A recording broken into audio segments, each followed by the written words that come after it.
Okay நான் listen. Last கிளாஸ்ல நம்ம என்ன பார்த்துருந்தோம் அப்படின்னா ஹார்ட்வேரோட டே ஒன் சிலபஸ். இந்த டே ஒன் சிலபஸ்ல we discussed about SMPS. SMPS அப்படின்றது ஸ்விட்ச்டு மோட் பவர் சப்ளை. இது ஒரு பாக்ஸ்.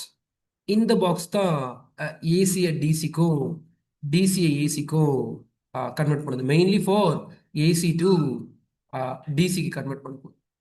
தென் இந்த எஸ்எம்பிஎஸ் பாக்ஸ்ல இருந்து ஏகப்பட்ட ஒயர்ஸ் வரப்போகுது. எல்லாத்துக்கும் கனெக்டர் இருக்கு. 24 பின் கனெக்டர், 8 பின் கனெக்டர்ஸ், மாலக்ஸ் இருக்கு, சாட்டா இருக்கு. 24 பின் கனெக்டர் போர்டுக்கு பவர் கொடுக்கறதுக்காக, சிபியு பின் பவர் ப்ராசஸருக்கு பவர் கொடுக்கறதுக்காக, மோலக்ஸ் சாட்டா எல்லாமே வந்து உங்களோட ஹார்ட் டிஸ்க்கு பவர் கொடுக்கறதுக்காக இருக்கு. மோலக்ஸ் ரொம்ப பழசு, சாட்டா வந்து புதுசு. தென் பவர் சாட்டான்னு ஒன்று இருக்கு, டேட்டா சாட்டான்னு ஒன்று இருக்கு. டேட்டா சாட்டா வந்து ஹார்ட் டிஸ்க்லேருந்து கேபிள் போய் மதர் போர்டில் கனெக்ட் ஆகணும். அப்போ டேட்டாவை ரீட்ரைட் பண்ணுறதுக்கு டேட்டா சாட்டா இருக்கு. அதுக்கப்புறமா எஸ்எம்பிஎஸ் ட்ரபிள் ஷூட்டிங் எப்படி பண்ணுறது அப்படின்னு பார்த்தோம். அதுக்கப்புறமா வந்து சர்க்கியூட் க்ளோஸ்னா என்னன்னு பார்த்தோம். டைப்ஸ் ஆஃப் எஸ்எம்பிஎஸ் பற்றி லாஸ்ட் கிளாஸில் பார்த்துரும். இன்னைக்கு ஹார்ட்வேர் செஷனோட டே 2. அடுத்த இம்பார்ட்டன்ட் காம்போனன்ட்ஸ் பற்றி பார்க்க போகிறோம். அதை பார்க்கறதுக்கு முன்னாடி ஆன்லைன் ஸ்டூடெண்ட்ஸ் ஒரு சில கண்டிஷன்ஸ் இருக்குது. உங்களோட பார்ட்டிசிபெண்ட்ல உங்களோட ப்ராப்பர் நேம் ப்ளஸ் உங்களோட காண்டாக்ட் நம்பர் இருக்கான்னு பார்த்துக்கோங்க. அது போட்டுட்டு அப்புறமா தான் செஷன் வந்து ஸ்டார்ட் பண்ணுவோம்.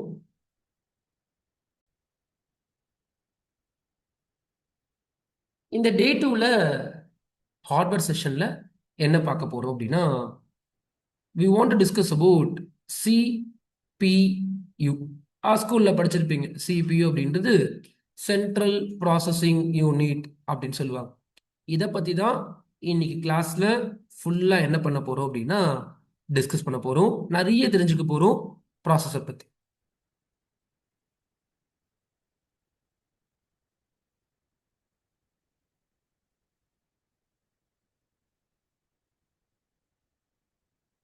சரி, அப்போ ஒரு கம்ப்யூட்டர் சிஸ்டம் அப்படின்றது இல்லை, இட்ஸ் கலெக்ஷன் ஆஃப் டிவைசஸ். ஒரு டிவைஸ் மட்டும் கம்ப்யூட்டர் கிடையாது, நிறைய டிவைஸ்லாம் சேர்ந்து தான் கம்ப்யூட்டர். அப்போ நான் ஏற்கனவே சொன்ன மாதிரி டெஸ்க்டாப்பை யோசிச்சு பாருங்க. அப்போ இந்த மாதிரி ஒரு டிவைஸ் இருக்கும், தென் இந்த மாதிரி ஒரு டிவைஸ் இருக்கும், தென் கீபோர்டு இருக்கும், தென் மவுஸ் இருக்கும். இது எல்லாமே சேர்ந்தது கம்ப்யூட்டர். அப்போ இதுக்கு பேர் சிபியூவா அப்படின்னு கேட்டிங்கன்னா, இதுக்கு பேர் சிபியூ கிடையாது, இதுக்கு பேர் மானிட்டர். அப்போ இந்த மாதிரி ஒரு பாக்ஸ் இருக்கும், அதுக்கு பேர் கீபோர்டு, அதுக்கு பேர் வந்து சிபியூ கிடையாது. பக்கத்துல மவுஸ் இருக்கும், அதுக்கு பேர் சிபியூ கிடையாது. அப்போ இந்த பாக்ஸுக்கு பேர் தான் சிபியூ அப்படின்னு சொல்லுவாங்க. அப்போ கம்ப்யூட்டர் எடுத்துன்னு வாங்கினா எல்லாமே எடுத்துன்னு போகணும். சிபியூ மட்டும் எடுத்துன்னு வாங்க அப்படின்னா நம்ம என்ன பண்ணணும் அப்படின்னா இந்த பாக்ஸை மட்டும்தான் எடுத்துட்டு போவோம். இதுதான் மார்க்கெட்லயும் பேசுற வேர்ட். பட் இந்த பாக்ஸை சிபியூன்னு சொல்றோம், நானும் சொல்றேன் சிபியூன்னு. பட் இந்த பாக்ஸுக்கு பேர் சிபியூ கிடையாது. இந்த பாக்ஸுக்கு பேர் கேபினட். இது ஒரு பாக்ஸ், இதுக்கு பேர் கேபினட். இந்த கேபினெட்குள்ள ஒரு சிப் வச்சிருப்பாங்க. இந்த கேபினெட்குள்ள மதர் போர்டு இருக்கும். அந்த மதர் போர்டுக்குள்ள ஒரு சிப் இருக்கும். அந்த சிப்புக்கு பேர் தான் என்னன்னு கேட்டிங்கன்னா ப்ராசஸர். அந்த ப்ராசஸரை தான் சிபியூன்னுவாங்க. அப்போ பேச்சுவாக்கில் நம்ம சிபியூன்னு இதை வச்சு கூப்பிடுறோம். சிபியூனா இந்த பாக்ஸை பார்க்குறோம். இந்த பாக்ஸுக்கும் சிபியூக்கும் எந்த சம்மந்தமும் கிடையாது. அப்போ இந்த பாக்ஸுக்குள்ள மதர் போர்டு இருக்கும், அந்த மதர் போர்டுக்குள்ள ப்ராசஸர் இருக்கும். அந்த ப்ராசஸருக்கு பேர் தான் சிபியு, சென்ட்ரல் ப்ராசஸிங் யூனிட் அப்படின்மா. அப்போ நீங்க ஸ்கூல்ல படிச்சிருக்கிறது தான் நான் திருப்பி சொல்றேன். சிபியு அப்படின்றது பிரெயின் ஆஃப் கம்ப்யூட்டர் அப்படின்மா.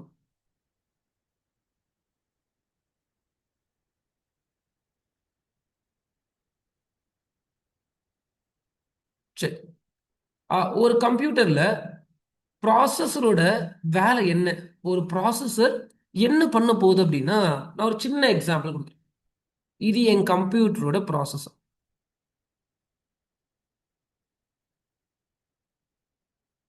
என் கம்ப்யூட்டர்ல கால்சி இருக்கும். நீங்க எல்லாரும் யூஸ் பண்ணிருப்பீங்க, கம்ப்யூட்டர்ல மொபைல் எல்லாம் கால்சி இருக்கு.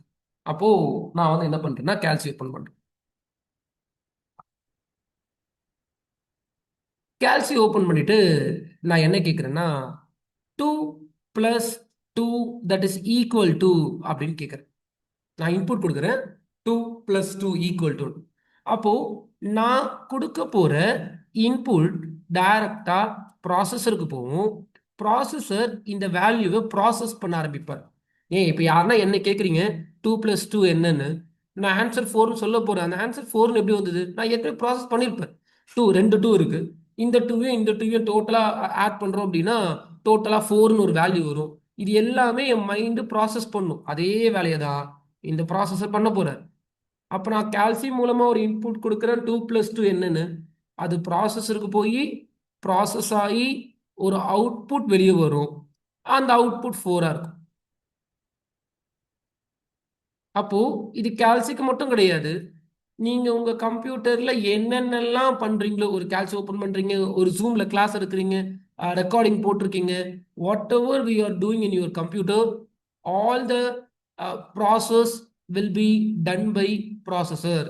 இந்த ப்ராசஸர் தான் உங்க அப்ளிகேஷன் ஓபன் பண்றது, க்ளோஸ் பண்றது, அப்ளிகேஷன்ல ரெக்கார்டிங் போடுறது எல்லாத்தையுமே இந்த ப்ராசஸர் தான் இங்க முக்கியமா பார்த்துக்க போகுது. அப்போ ப்ராசஸர் ப்ராசஸ் பண்ணாதான் உங்களுக்கு அவுட்புட் கிடைக்கும். அப்ளிகேஷன்ஸ் ஓப்பன் ஆகும். ப்ராசஸர் ப்ராசஸ் பண்ணலன்னா நீங்கள் எந்த இன்புட் கொடுத்தாலும் அந்த கம்ப்யூட்டர் உங்களுக்கு ரிப்ளையே பண்ணாது. சரி, உங்களுக்கு நான் நேற்று கிளாஸ்லேயே என்ன சொல்லியிருந்தேன்னா ஒரு டார்கெட் ஒன்று ஃபிக்ஸ் பண்ணுங்க அப்படின்னு சொல்லிட்டு தான் கிளாஸை வந்து மூவ் ஆன் பண்ணணும். ஆன்லைனில் யாருன்னு சொல்லுங்க, நம்ம டார்கெட் என்ன? அன்மியூட் பண்ணிட்டு தைரியமாக பேசணும் யாருன்னா. வெப் 8க்குள்ள சிஸ்டம் ஓகே. ஃபுல்லா எப்படி வெப் கான்ஃபிகர் பண்றது? 9க்குள்ள நம்ம ஒரு அஃப்கர் சொல்ற சிஸ்டத்தை மாதிரி அசம்பிள் பண்ணணும். அஃப்கர் சொல்ற மாதிரி நம்மளோட டார்கெட் இப்போ வேலை கிடைக்கிறதோ ஜாபுக்கு போறதோ அதெல்லாம் டார்கெட் இல்லை. நம்மளுக்குன்னு நேத்தே ஒரு டார்கெட்டை ஃபிக்ஸ் பண்ணிடும். என்ன டார்கெட் ஃபிக்ஸ் பண்ணியிருக்கோம் அப்படின்னா Feb 8 நம்ம ஒரு பிசி பில்ட் பண்ண போறோம். அந்த பிசி பில்ட் பண்றதுக்கு என்னென்னலாம் தேவைப்படும்ன்றத படிச்சுன்னு இருக்கும். நேத்து கிளாஸ்ல எஸ்எம்பிஎஸ் பாக்ஸை படிச்சாச்சு. நம்மளால ஒரு எஸ்எம்பிஎஸ்ஸை நிறைய டீட்டெயில்ஸ் கேட்டு ஒரு எஸ்எம்பிஎஸ்ஸை வீட்டுக்கு வாங்க முடியும். இன்னைக்கு கிளாஸ்ல நம்ம படிக்க போறது என்னன்னு கேட்டிங்கன்னா ப்ராசஸர். இந்த மாதிரி ஒரு 2 வீக்ஸ் எல்லாத்தையுமே படிச்சுட்டு Feb 8 யாரோட ஹெல்ப்பும் இல்லாம, நல்லா புரிஞ்சுக்கோங்க, Feb 8 வந்து யாரோட ஹெல்ப்பும் இல்லாம நீங்களா கடைக்கு போயிட்டு எல்லா பேராமீட்டரும் கேட்டு வாங்கி உங்களால ஒரு கம்ப்யூட்டர் சிஸ்டமை பில்ட் பண்றதோட நாலேஜ் வந்து நாங்க கொடுக்க ஸ்டார்ட் பண்ணியிருக்கோம். டார்கெட்டை மறந்துடாதீங்க. இந்த டார்கெட் தப்பா போயிட்டு கோர்ஸ் படிக்கிறோம், ஜாப் போகிறதா சொல்லி டார்கெட்டு, சம்பாதிக்கிறது டார்கெட்ன்ட்டிங்கன்னா அது வேற. அந்த ட்ரைனிங் நான் தரமாட்டேன். ஜாபுக்காகவோ சம்பாதிக்கிறதுக்காகவோ ட்ரைனிங் இது கிடையாது. நாலேஜ் கொடுக்குறேன். அந்த நாலேஜை வச்சு ஜாப் வாங்கிக்கோ. நாலேஜ் வந்துச்சுன்னா ஜாப் கிடைக்கும். நாலேஜ் வரலனா எக்காரணத்து கொண்டும் ஜாப்லாம் கிடைக்காது. சரி, அப்போ I want to buy a processor. Processor வாங்க போறீங்க அப்படின்னா இங்க ரெண்டே வெண்டார் தான் இருக்கா. ஒன்று, நீங்க ப்ராசஸர் வாங்க போறீங்கன்னா இன்டெல்ல இருந்து வாங்கலாம், ஏஎம்டில இருந்து வாங்கலாம். ஏற்கனவே நிறைய பேர் இந்த ரெண்டு வார்த்தையை கேள்விப்பட்டிருப்பீங்க. பட் எல்லாருமே கேள்விப்பட்டிருப்பாங்களா அப்படின்னு தெரியாது. ஓகேவா? ஒரு சில பேருக்கு இதுவும் இப்பதான் தெரியும். இன்டெல் கூட கேள்விப்பட்டிருப்பாங்க, ஏஎம்டி கேள்விப்பட்டிருக்க மாட்டாங்க. அப்போ இந்த வார்த்தைலாம் இன்னைக்கு உங்க கிளாஸ்ல புரிஞ்சிடணும்.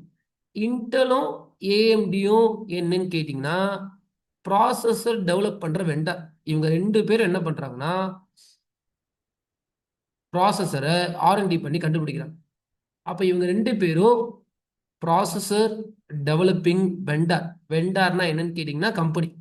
இன்டெல் அவங்க சைட்ல இருந்து நிறைய ப்ராசஸர் வந்து ஆர்என்டி பண்ணி லான்ச் பண்ணினே இருக்காங்க. ஏஎம்டி என்ன பண்றாங்கன்னா அவங்க சைட்ல இருந்து நிறைய ப்ராசஸர் வந்து லான்ச் பண்றாங்க. சரி, அக்ஃபர் உங்க கான்டாக்ட் நம்பர் வந்து ஃபுல் நம்பர் போடுங்க. அஃப்கர் உங்க பார்ட்டிசிபென்ட்ல கான்டாக்ட் நம்பர் ஃபுல்லா போடுங்க. Okay sir. சரி, இப்போ நீங்க இன்டெல் எடுத்தீங்கன்னா இன்டெல்ல இருந்து ப்ராசஸர் வாங்க போறீங்க அப்படின்னு முடிவு பண்ணிட்டீங்கன்னா சுரேன், இன்டெல் வாங்குறது நல்லதா ஏஎம்டி வாங்குறது நல்லதா நான் எக்ஸ்பிளைன் பண்றேன், வெயிட் பண்ணுங்க. ஃபார் எக்ஸாம்பிள் நீங்க இன்டெல் கிட்ட போய் வாங்க போறீங்க அப்படின்னா இன்டெல் என்ன சொல்றாங்கன்னா, இதுக்கு பழைய ப்ராசஸர்லாம் இருக்கு. இப்போ நான் பழைய ப்ராசஸர்லாம் டிஸ்கஸ் பண்ணல, ஃபேமஸ் ஆனது மட்டும் சொல்றேன். i3 ப்ராசஸர் இருக்கு, i5 ப்ராசஸர் இருக்கு, i7 ப்ராசஸர் இருக்கு, இப்போதைக்கு i9 ப்ராசஸர் இருக்கு. இது எல்லாமே ஒரு ஒரு இயர் லான்ச் பண்ண ப்ராசஸர். எவ்வளவுக்கு ப்ராசஸர் ஹை எண்டா போறீங்களோ அவ்வளவுக்கு உங்க கம்ப்யூட்டரோட பர்ஃபார்மன்ஸ் நல்லா இருக்கும், அவ்வளவுக்கு பட்ஜெட்டும் அதிகம். நீங்க i9 ப்ராசஸர் வாங்க போறீங்கன்னா ப்ராசஸர் மட்டும் you want to pay more then 80,000 rupees, processor மட்டும். ஓகே, ரிமைனிங் அதெல்லாம் வாங்கி பில் பண்றதுக்குள்ளேயும் அந்த கம்ப்யூட்டரோட அமௌண்ட் மோர் தென் 3 லேக், மோர் தென் 4 லேக் கிட்ட போயிடும். அது ஹோம்காக கிடையாது, எடிட்டிங்காக, கேமிங்காக, அனிமேஷன்ஸ்க்காக பில் பண்ணிக்கலாம். அப்போ இப்போதைக்கு டாப் லெவல் ப்ராசஸர் என்னன்னு கேட்டிங்கன்னா i9 தான். i3யும் இருக்கு, i5யும் இருக்கு, i7ம் இருக்கு, i9ம் இருக்கு. இதுல ஜென்ரேஷன்ஸ்னு லான்ச் பண்ணுவாங்க.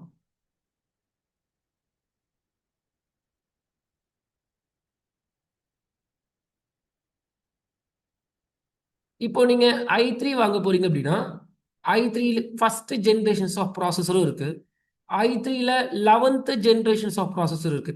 i3லயே என்னென்ன டைப்ஸ் இருக்கு, i3, i5, i7, i9ன்றது ஒரு ஃப்ளேவர். சரி, நான் i3 ப்ராசஸர் வச்சிருக்கேன், என் ஃப்ரெண்டும் i3 ப்ராசஸர் தான் வச்சிருக்காரு. ஆனால் ரெண்டு பேரோட ரேட்டும் வேற வேறையா இருக்கும், ரெண்டு பேரோட பர்ஃபார்மன்ஸும் வேற வேறையா இருக்கும். ஏன்னா எந்த i3ல ஃபர்ஸ்ட் ஜென்ரேஷன்ல கண்டுபிடிச்சிருப்பாங்க, அது ஒரு இயர். அப்புறமா இயர் கண்டுபிடிச்சிட்டோமா அப்படியே விட மாட்டாங்க, i3யே அப்டேட் பண்ண ஆரம்பிப்பாங்க. i3ல 11th ஜென் ப்ராசஸர் என் ஃப்ரெண்டு வச்சிருப்பாரு. அப்போ என் லேப்டாப்ல இருக்கிறது i3 ஃபர்ஸ்ட் ஜென், என் ஃப்ரெண்டோட லேப்டாப்ல இருக்கிறது i3 11th ஜென். அப்போ என்ன வித்தியாசம் அப்படின்னு கேட்டிங்கன்னா, எந்த பழைய ஜென்ரேஷன்ஸ் ஆஃப் ப்ராசஸர் ஒரு சில இஷ்யூஸ் இருக்கும், அந்த அளவுக்கு பர்ஃபார்மன்ஸ் கொடுக்காது, அவரை கம்பேர் பண்ண சொல்ல. அப்போ 11th ஜென்னா என்ன, நிறைய அப்டேட் பண்ணியிருப்பாங்க, ஸ்பீடை இன்க்ரீஸ் பண்ணியிருப்பாங்க ஓரளவுக்கு i3லயே, எரர் டிடெக்ஷன் எடுத்துன்னு வந்திருப்பாங்க, நிறைய அட்வான்ஸ் ஃபீச்சர்ஸ்ல எடுத்துன்னு வந்திருப்பாங்க. அப்போ என் ப்ராசஸர் i3 உங்க ப்ராசஸர் i3னா ஈக்குவல் கிடையாது. என் i3 எந்த ஜென்ரேஷன்ல கண்டுபிடிச்சது, உங்க i3 எந்த ஜென்ரேஷன்ல கண்டுபிடிச்சதுன்னு கணக்கு இருக்கு. ஏன்னா ஒரு இடத்துல i3 லேப்டாப் வந்து செகண்ட்ஸ்ல 12,000 விற்பாங்க, இன்னொரு இடத்துல அதே i3 லேப்டாப், அதே மாடல் நம்பர் லேப்டாப், பார்க்க லேப்டாப்லாம் சேமாக தான் இருக்கும், ஆனால் 18,000 வாங்க. டிட்டோ சேம், இதுவும் i3 தான், அதுவும் i3 தான், இதுவும் டெல் லேப்டாப் தான், அதுவும் டெல் தான். கீபோர்ட் முதலுக்கொண்டு, மானிட்டர் ஸ்க்ரீன் முதலுக்கொண்டு, சைஸ் முதலுக்கொண்டு எல்லாமே சேமாக இருக்கும் ஒரே கடையில். ஆனால் அந்த கடையில் ரெண்டு லேப்டாப்பை மேலே வச்சுட்டு இந்த லேப்டாப் 12,000, இந்த லேப்டாப் 18,000 வாங்க. ஒன்னே ஒன்று தான் வித்தியாசம். என்ன வித்தியாசமா இருக்கும், ஜென்ரேஷன். என்னன்னா இந்த லேப்டாப் i3 ஃபர்ஸ்ட் ஜென்னுவாங்க, அந்த லேப்டாப் i3 11th ஜென்னுவாங்க. 11th வந்து ரீசெண்ட். அப்போ ஜென்ரேஷன்ஸ் அதிகமாக சொல்லவும் உங்களுக்கு பர்ஃபார்மன்ஸ் நல்லா இருக்கும், பிளஸ் ப்ரைஸும் நீங்க கொடுக்கும். இதே ஜென்ரேஷன் i5லயும் இருக்கு, i7லயும் இருக்கு, i9லயும் வச்சிருக்காங்க. இது இன்டெல். ஏஎம்டி என்ன சொல்றாங்கன்னா, எங்ககிட்டயும் we have lot of processors.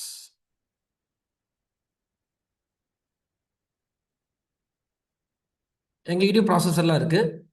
எங்ககிட்ட என்ன ப்ராசஸர் இருக்கு அப்படின்னா, இந்த i3, i5, i7, i9 technical word வந்து அவங்க யூஸ் பண்ண மாட்டாங்க. அவங்க யூஸ் பண்றது எல்லாமே ரைசன், இந்த வேர்டு யூஸ் பண்ணுவாங்க. எங்கேயாவது ரைசன் அப்படின்னு உங்க லேப்டாப்ல ஸ்டிக்கர் லேபிள் இருக்கும். இதுக்கு முன்னாடி பார்த்துருக்கீங்கன்னு தெரியல, ஃப்ரெஷருக்காக சொல்றேன் மெயினா. மேபி லேப்டாப் வச்சிருக்கீங்க, உங்க லேப்டாப் மேல ஓரமா ஒரு சின்ன லேபிள் இருக்கு, ரைசன் போட்டிருக்கு அப்படின்னா, ரைசான்ன்றது கம்பெனி கிடையாது, ரைசன்ன்றது அவங்க யூஸ் பண்ற வேர்டு. அந்த கம்பெனி வந்து ஏஎம்டி. இன்டெல் ரைசன்ற வேர்டு யூஸ் பண்ண மாட்டாங்க. ஏஎம்டி கொடுக்குற ப்ராசஸருக்கு பேர் ரைசன். அவங்க கிட்ட ரைசன் 3 இருக்கு, ரைசன் 5 இருக்கு. இந்த மாதிரி அவங்க கிட்டயும் ப்ராசஸரோட வேர்ஷன்ஸ் எல்லாமே இருக்கு. ரைசன் 3யை விட ரைசன் 5 வந்து அமௌண்ட் அதிகம், பர்ஃபார்மன்ஸும் நல்ல கொடுக்கும். அப்போ நீங்க நாளைக்கு ஒரு டெஸ்க்டாப் வாங்க போறீங்க இல்லை லேப்டாப் வாங்க போறீங்கன்னா ஃபர்ஸ்ட் ப்ராசஸர் என்ன ப்ராசஸர் இருக்குன்னு பார்க்கணும். இன்டெல் இருக்கா, ஏஎம்டி இருக்கா. அப்போ ஃபர்ஸ்ட் இன்டெல்னா யாரு, ஏஎம்டினா யாருன்னு தெரியும். All processor vendors. Intel processor இருக்குன்னா அதில் i3 i7 i5 i9 word use பண்ணுவாங்க. இல்லை சுரேன் என் லேப்டாப்பில் ஏஎம்டி இருக்குண்ணா, ஏன்னா இப்போலாம் நிறைய லேப்டாப் ஏஎம்டி இருக்கு. ஏஎம்டி இருக்குன்னா இவங்க யூஸ் பண்ணுறது எல்லாமே i3 i5 கிடையாது, ரைசன் வேர்டு யூஸ் பண்ணுவாங்க. ரைசன் 3 ரைசன் 5 ரைசன் 6ன்னு யூஸ் பண்ண போகிறாங்க. நம்பர் கவுண்ட் அதிகமாக அதிகமாக பர்ஃபார்மன்ஸ் நல்லா கொடுக்கும்.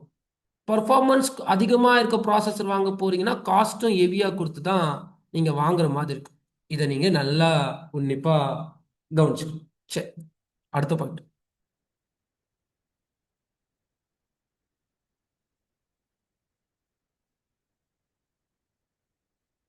நான் இன்டெல்லையோ இல்லை ஏஎம்டிலையோ ஒரு ப்ராசஸர் வாங்குறேன், ஏதோ ஒரு ப்ராசஸர், ஏதோ ஒரு வெண்டர். அதில் ஒரு வேர்டு போட்டிருக்காங்க. என்ன வேர்டு போட்டிருக்காங்கன்னா டியூயல் கோர்னு போட்டிருக்காங்க.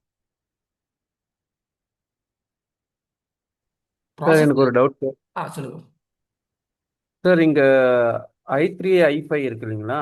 ம் இதில் நான் 12th ஜென்ரேஷன் வாங்குறேன். லைக் நான் இப்போ பார்த்தீங்கன்னா i3ல 12th generation, i5ல 12th generation.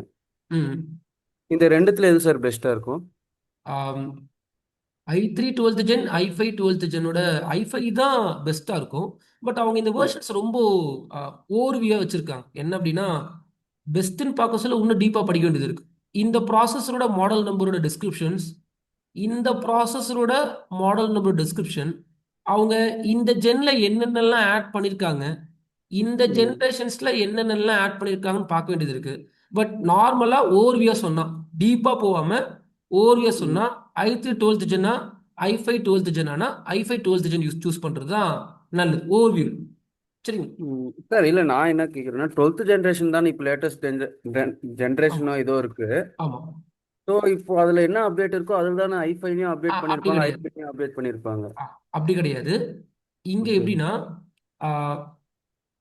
For example i3ன்ற நம்பரே ஒரு பர்ஃபார்மன்ஸ் கொடுக்கும், i3யே ஒரு பர்ஃபார்மன்ஸ் கொடுக்கும்.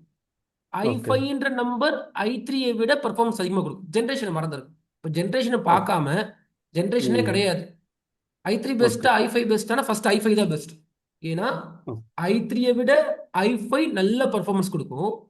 இதுல ம். ஜென்ரேஷன் பூஸ்ட் பண்றாங்க. அப்போ ம். ஃபார் எக்ஸாம்பிள் i3ல நீங்க 12th ஜென் வாங்கி i5ல நீங்க செகண்ட் ஜென்ல தான் இருக்கீங்க அப்படின்னா அப்ப நீங்க சொல்லலாம் i3 12th ஜென் தான் i5யை விட பவர்னு. i5ல ம். என்ன பண்றாங்க அப்படின்னா 12th ஜென் போறாங்க. அப்போ ஜென்ரேஷன்ஸ் மட்டும் ஸ்பீட் இன்க்ரீஸ் பண்ணி விடாது, அதோட okay. Model i3 12th ஜென்னுக்கும் i5 12th ஜென்னுக்கும் இந்த நம்பர்லயே உங்களுக்கு பெர்ஃபார்மன்ஸ் அதிகமாக கொடுக்கும். ப்ளஸ் ஜென்ரேஷன்ஸ் அப்படின்னா நான் திருப்பி சொல்ற கவனிங்க, ஜென்ரேஷன்ஸ் மட்டும் பார்த்து பர்ஃபார்மன்ஸ் கிடையாது.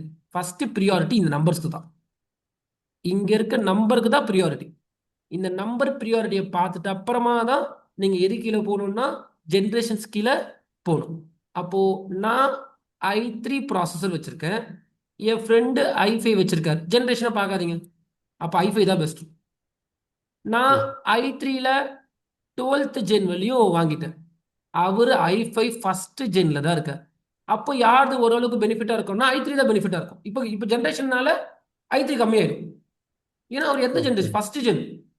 இதுவே அவரும் i5ல 12th ஜென்ல வந்துட்டார் அப்படின்னா அப்போ எனக்கு ஜென்ரேஷன் டை ஆயிடும். எந்த டை அவர்தான் டை. அப்போ நான் எதை பார்த்து ஸ்பீட் இன்க்ரீஸ் பண்ணிப்பேன் அப்படின்னா என்னோட மாடலை பார்த்து இன்க்ரீஸ் பண்ணிக்க முடியும். அப்போ i5 தான் பவர். அந்த மாதிரி கவுண்ட் எல்லாம் இருக்கு. சரிங்களா? ஓகே. சரி, இப்போ அதெல்லாம் இன்னும் டீப்பா படிக்கணும்னா இதெல்லாம் படிங்க. இதெல்லாம் படிச்சோன்னா இன்னும் அந்த டவுட் உங்களுக்கு கிளியரையா புரிஞ்சு. ப்ராசஸர் வாங்க சொல்ல என்கிட்ட என்னன்னு சொல்லி கொடுத்தாங்கன்னா உங்க ப்ராசஸர் வந்து டியூயல் கோர் ப்ராசஸர் அப்படின்னு கொடுக்குறேன். இப்போ இந்த கோர்னா என்ன, டியூயல்னா என்ன அப்படின்னு புரிஞ்சுக்கணும். இப்போ இது என்னோட ப்ராசஸர், இது ஒரு ஐசி இன்டகிரேட்டட் சர்க்கியூட் சிப். இதுக்குள்ள 2 சிப் இருக்கும், அதை நீங்க பார்க்கலாம் முடியாது.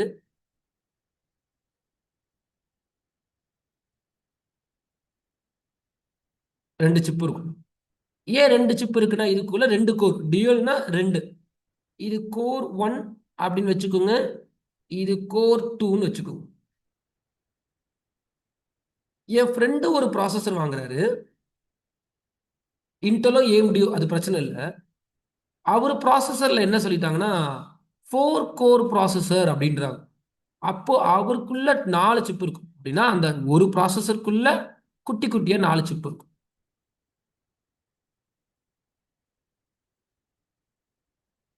ஏன் 4 இருக்குன்னா அவர் காசு கொடுத்து வாங்க சொல்ல அவருக்கு 4 கோர் இருக்குன்ட்டாங்க. So core 1, core 2, core 3, core 4. சரி, ப்ராசஸர் எதுக்காக? ப்ராசஸ் பண்றதுக்காக. நான் என்னோட ப்ராசஸர் கிட்ட போயிட்டு 2 + 2 = என்னன்னு இன்புட் கொடுக்குறேன். அந்த அதோட அவுட்புட் என்ன வரப்போகுது அப்படின்னா அவுட்புட் 4ன்னு வரும். இதே இன்புட்டை என் ஃப்ரெண்டோட லேப்டாப்புக்கு கொடுக்குது, என் ஃப்ரெண்டோட ப்ராசஸருக்கு இதே இன்புட் கொடுக்குறேன். அப்போ அந்த ப்ராசஸர்ல 4 கோர் இருக்குன்றதுனால 2 + 2 8ஓ 2 + 2 6ன்னு வரப்போறது கிடையாது. அந்த ப்ராசஸரும் 2 + 2 4ன்னு சொல்ல போகுது. அப்போ அவுட்புட் எல்லாமே டிட்டோ சேமாக தான் இருக்க போகுது. இந்த ப்ராசஸர் பண்ற ப்ராசஸர் தான் இந்த ப்ராசஸர் பண்ண போகுது. ஆனா இந்த அவுட்புட் 4ன்னு வர 1 செகண்ட் ஆயிருந்துச்சு அப்படின்னா இந்த அவுட்புட் 4ன்னு வரதுக்கு எனக்கு 0.3 செகண்ட்ஸ்ல எனக்கு அவுட்புட் வந்திருக்கும்.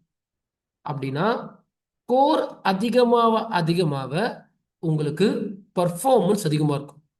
எவ்வளவுக்கு அளவு கோர் அதிகமாக உங்கள் ப்ராசஸரில் பில்ட் பண்ணி வச்சிருக்கீங்களோ, நம்ம பில்ட் பண்ண முடியாது, நீங்கள் வாங்க சொல்ல கேட்டு வாங்கியிருக்கணும் என் ப்ராசஸரில் எத்தனை கோர் இருக்குன்னு. அப்போ எவ்வளவுக்கு அளவு உங்கள் ப்ராசஸரில் கோர் அதிகமாக இருக்கோ அவ்வளோத்துக்கு அளவு பர்ஃபார்மன்ஸ் கொடுக்கும்.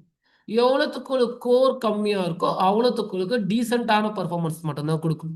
அப்போ டியூல் கோர் அப்படின்றது ஒரு ஆஃபீஸ் யூஸ்க்காக, ஆஃபீஸ்னா எப்படி சொல்றது, ஹோம் யூஸ்க்காக, ஒரு ஜென்ரல் பர்பஸ். நான் கம்ப்யூட்டர் ஆன் பண்ணுவேன், ப்ரௌசிங் பண்ணுவேன், யூடியூப்ல வீடியோ பார்ப்பேன், எக்ஸல் யூஸ் பண்ணுவேன், அவ்வளோதான். வேற எந்த பெரிய பர்ஃபார்மன்ஸ் எதுவும் பண்ண போகிறது இல்லைன்னா டியூல் கோர்.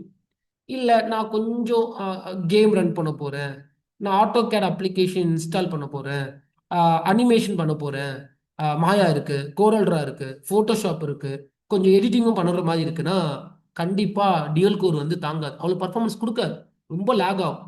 அப்போது பிசி பில்ட் பண்ண சொல்ல ப்ராசஸரில் கோர் அதிகமாக இருக்க மாதிரி பர்ச்சேஸ் பண்ண ஆரம்பிப்பாங்க.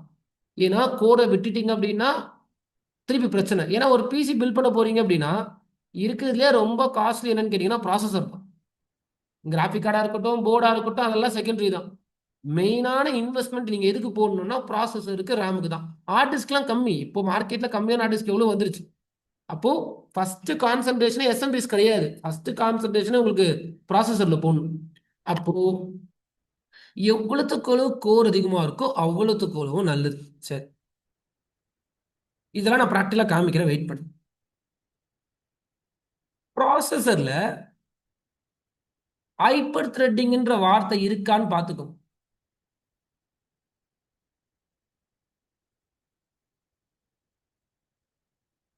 உங்க ப்ராசஸர் வாங்க சொல்ல இந்த வார்த்தையை நோட் பண்ணணும். ப்ராசஸர்ல ஹைப்பர் த்ரெட்டிங் அப்படின்ற வார்த்தை இருக்கான்னு. சரி, நான் வந்து 4 கோர் ப்ராசஸர். சார் மேக்ஸிமம் சொல்லுங்க ஹலோ சொல்லுங்க. சார் மேக்ஸிமம் எவ்வளவு கோர் வரைக்கும் இருக்கு சார் சிபியில்? 16 கோர்லயும் இருக்குப்பா, அதுக்கு சரி, மேலேயும் ஓகே இருக்கு. சார். நான் காமிக்கிறேன், இப்ப காமிச்சேன். ஓகே ஹைப்பர் த்ரெட்டிங் என் ப்ராசஸர்ல இருக்கு. நான் வாங்க சொல்லவே கேட்டு வாங்கணும்னு வச்சுக்கோங்களேன். 4 core processor with hyper threading. இப்போ இந்த ஹைப்பர் த்ரெட்டிங் இருக்கிறதுனால இங்க என்ன நடக்கும் அப்படின்னு கேட்டீங்கன்னா, இந்த 4 கோர் இருக்கு, இந்த 4 கோர் அப்படியே இன்டூ 1ஆ மாறிடும். அப்படின்னா இன்டூ 2ஆ பிசிக்கலா 4 கோர் இருக்கும், பிளஸ் இன்னும் ஒரு 4 கோர் பூஸ்ட் பண்ணிக்கும். எப்போ இது பூஸ்ட் பண்ணணும்னா உங்களோட ஹைப்பர் த்ரெட்டிங்ன்ற ஃபங்க்ஷன் உங்க ப்ராசஸர்ல இருக்கணும், இல்லைன்னா எனேபிள்லாம் பண்ண முடியாது. இது வந்து ஹார்ட்வேர் லெவல்ல டிசைன் பண்ணுது. உங்க ப்ராசஸர் வாங்க சொல்ல ஹைப்பர் த்ரெட்டிங் இருந்துச்சுன்னா, நான் வாங்குறது 4 கோர் தான் அப்படின்னா அதுக்கு பேர் தான் பிசிக்கல் கோர் அப்படின்வா. பிசிக்கல் கோர் டோட்டலா 4 நான் வாங்குது. ஆனா ஹைப்பர் த்ரெட்டிங் இருக்கிறதுனால அது +4 அப்படியே மிரரிங் ஆகும். +4 பூஸ்ட் பண்ணி கொடுக்கும். அந்த +4க்கு பேர் வந்து லாஜிக்கல் கோர் அப்படின்னு சொல்லுவாங்க. பிசிக்கல் கோர்னா என்ன, லாஜிக்கல் கோர்னா என்னன்னு தெரியும். என்கிட்ட இருக்கிறது 4 கோர் தான், அதுல மாற்றம் கிடையாது. அந்த ஹைப்பர்தட்டிங் இருக்கிறதுனால அந்த 4 கோர் அப்படியே மிரரிங் ஆகி இன்னொரு 4 கோர் மாதிரி உங்களுக்கு வேலை கொடுக்கும். அப்போ டோட்டலா நான் 4 கோர் ப்ராசஸர் வாங்கியிருப்பேன். ஆனா எவ்வளவு ரன்னிங் கொடுக்கும் எனக்கு? டோட்டலா 8 கோரா ஒர்க் ஆகாது, 8 கோர் மாதிரி ஒர்க் ஆகும். வித்தியாசம் இருக்கும். 8 கோரா ஒர்க் ஆகுறதுக்கும் 8 கோர் மாதிரி ஒர்க் ஆகுறதுக்கும் வித்தியாசம் இருக்கு. அப்படின்னா என்ன சொல்ல வரேன்னா, நாளைக்கு ஏமன் சார் வந்து கிளாஸ் எடுக்க போறாருன்னா சுரேனா கிளாஸ் எடுக்க முடியாது, சுரேன் மாறி வேணா கிளாஸ் எடுக்கலாம். அவர் எக்காரணத்தை கூட சுரேனா கிளாஸ் எடுக்க முடியாது. சுரேனா கிளாஸ் எடுக்குது நான் தான். நான் ஏமன் சாரா கிளாஸ் எடுக்க முடியாது, ஏமன் சார் மாறி வேணாலும் கிளாஸ் எடுக்கலாம். அப்போ என்ன சொல்ல வரேன்னா 8 கோர் தான், ஆனா 8 கோர் மாறி தான் ஆக்ட் ஆக போகுது. அந்த மாறின்ற விட என்ன சொல்றேன்னா, உங்களுக்கு 8 கோர்லாம் கிடைக்காது. You will get 6 core or 6.5 core அளவுக்கு கிடைக்குமே தவிர ஃபுல் 8 கோர் பர்ஃபார்மன்ஸ் இந்த ப்ராசஸர் தராது. ஆனா கான்ஃபிகரேஷன் செக் பண்ண சொல்ல டோட்டலா 8 கோர் இருக்குன்னு வாங்க. பிசிக்கல் 4, லாஜிக்கல் வந்து 4, டோட்டலா 8 கோர் ஆக்ட் ஆகும்வாங்க. அவ்வளோலாம் கிடைக்காது. தியரட்டிக்கலா பேசலாம் 8 கோர்னு, ப்ராக்டிக்கலா அவ்வளோ பூஸ்ட் பண்ணிலாம் தராது. இப்போ என் ஃப்ரெண்டு ஒரு ப்ராசஸர் வச்சிருக்காரு.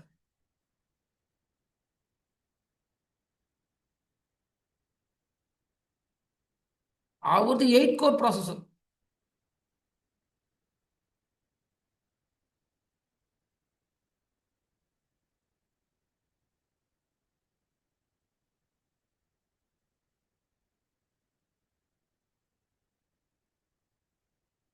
அவர் இன்டெல்ல இருந்தோ இல்ல ஏஎம்டில இருந்தோ ஒரு ப்ராசஸர் வாங்கியிருக்காரு 8 core.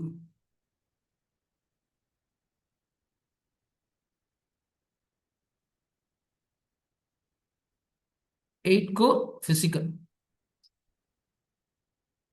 Without hyper threading function. அதனால தான் என்ன சொல்றேன்னா, இப்போ லேட்டஸ்டா வாங்குற ஒரு சில ப்ராசஸர்ல கூட அவங்க ஹைப்பர் த்ரெட்டிங் கொடுக்கறது கிடையாது. பிசிக்கலா என்ன பண்ணிடுறாங்க அப்படின்னா 8 கோர் கொடுத்துட்டாங்க. அப்போ இதுல உங்களுக்கு லாஜிக்கல் கோர்னு ஒன்று காட்டவே காட்டாது, பிசிக்கல் கோர் மட்டும்தான் காட்டும். இப்போ நீங்க போயிட்டு திஸ் இஸ் ஈக்குவல் டு திஸ்ன்னு சொல்லக்கூடாதுன்னு சொல்ல வரும்.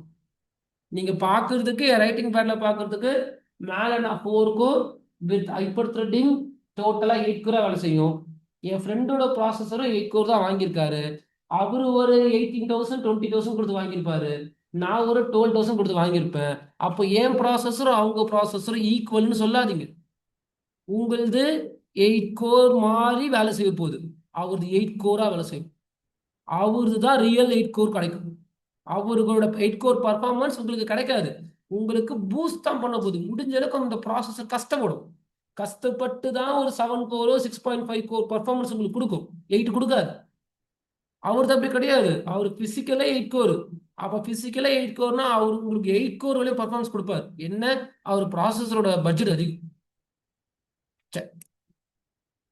இதுவே அவரோட ப்ராசஸர்ல இன்கேஸ் ஹைப்பர் த்ரெட்டிங் இருக்குன்னா, ஒரு சில 8 கோர் ப்ராசஸர்ல ஹைப்பர் த்ரெட்டிங் இருக்கும். இதெல்லாம் நீங்க கேட்டு வாங்கணும் FIB 8 போக சொல்ல. அப்போ இன்கேஸ் 8 கோர் இருந்து ஹைப்பர் த்ரெட்டிங் இருந்துச்சுன்னா இன்னொரு 8 கோர் உங்களுக்கு லாஜிக்கலா கிடைக்கும். டோட்டலா 16 கோர் 16 கோர் 16 கோர் மாதிரி ஒர்க் 16 கோர் மாதிரி ஒர்க் ஆகும். 16 கோரா ஒர்க் ஆகாது, ஓகேவா? 16 கோரா ஒர்க் ஆகாது, 16 கோர் மாதிரி ஒர்க் ஆகும். இன்டர்ல போயிட்டு 16 கோர் மாதிரி ஒர்க் ஆகும்னு சொல்லக்கூடாது, 16 கோரா ஒர்க் ஆகும், அவ்வளவுதான். இன்டர்ல இதெல்லாம் கேட்க மாட்டாங்க. Because we are a network engineers, we want to become as a network engineer. இதெல்லாம் நெட்வொர்க்லாம் எதுவுமே கேட்க மாட்டாங்க. பட் இதெல்லாம் மேண்டிட்டரி. நெட்வொர்க் இன்ஜினியர்ல ஒரு ரோல் போறீங்க, உங்களை போய் ஏபிசிடி கேட்பாங்கன்னா கேட்க மாட்டாங்க. ஏன் கேட்க மாட்டாங்கன்னா ஏபிசிடி தெரிஞ்சுதான் வந்திருப்பீங்க நம்பிக்கை. அதே மாதிரிதான் நெட்வொர்க் இன்ஜினியர் போயிட்டு ஓஎஸ் போட தெரியுமான்னு கேட்க மாட்டாங்க. அப்படி ஓஎஸ் போட தெரியுமான்னு கேட்டு தெரியாதுன்ட்டீங்கன்னா அதோட அசிங்கம் எதுவும் இல்லை. அதனாலதான் 10 கிளாஸஸ் ஆர்டர் எடுத்துரும். அப்போ நெட்வொர்க்கிங் கிளாஸ்ல ஆர்டர் எடுக்க மாட்டாங்க. ஏன் அப்படின்னா அது தனி கோர்ஸ். பாதி பேருக்கு ஓஎஸ் போடலாம் தெரிஞ்சிருக்கும், பட் எல்லாருக்கும் தெரிஞ்சிருக்காது. கண்டிப்பா யாரோ ஒரு ஃப்ரெஷர் இருப்பாரு, அவருக்கு ஓஎஸ்னா என்னன்னு கூட தெரியாது. அப்போ நான் ஸ்க்ராட்ச்ல இருந்து பில்ட் பண்ணியிருக்கேன். நேற்று எஸ்எம்பி சொல்லி கொடுத்து இன்னைக்கு ப்ராசஸர்ல இதெல்லாம் நீங்க கேட்டு வாங்கணும்ப்பா. 8 கோர் மாறி தான் வேலை செய்யும். உங்களுக்கு ஹைப்பர் த்ரெடிங் இருக்குன்னா, அதுவே பிசிக்கலாவே 8 கோர் இருக்குன்னா 8 கோர் ஃபுல்லாவே உங்களுக்கு ஒர்க் ஆகும். அது எல்லாமே சொல்லி கொடுத்து. சரி, இதுக்கு அடுத்தது ப்ராசஸர்ல கேட்சி அப்படின்னு ஒரு வேர்டு இருக்கும்.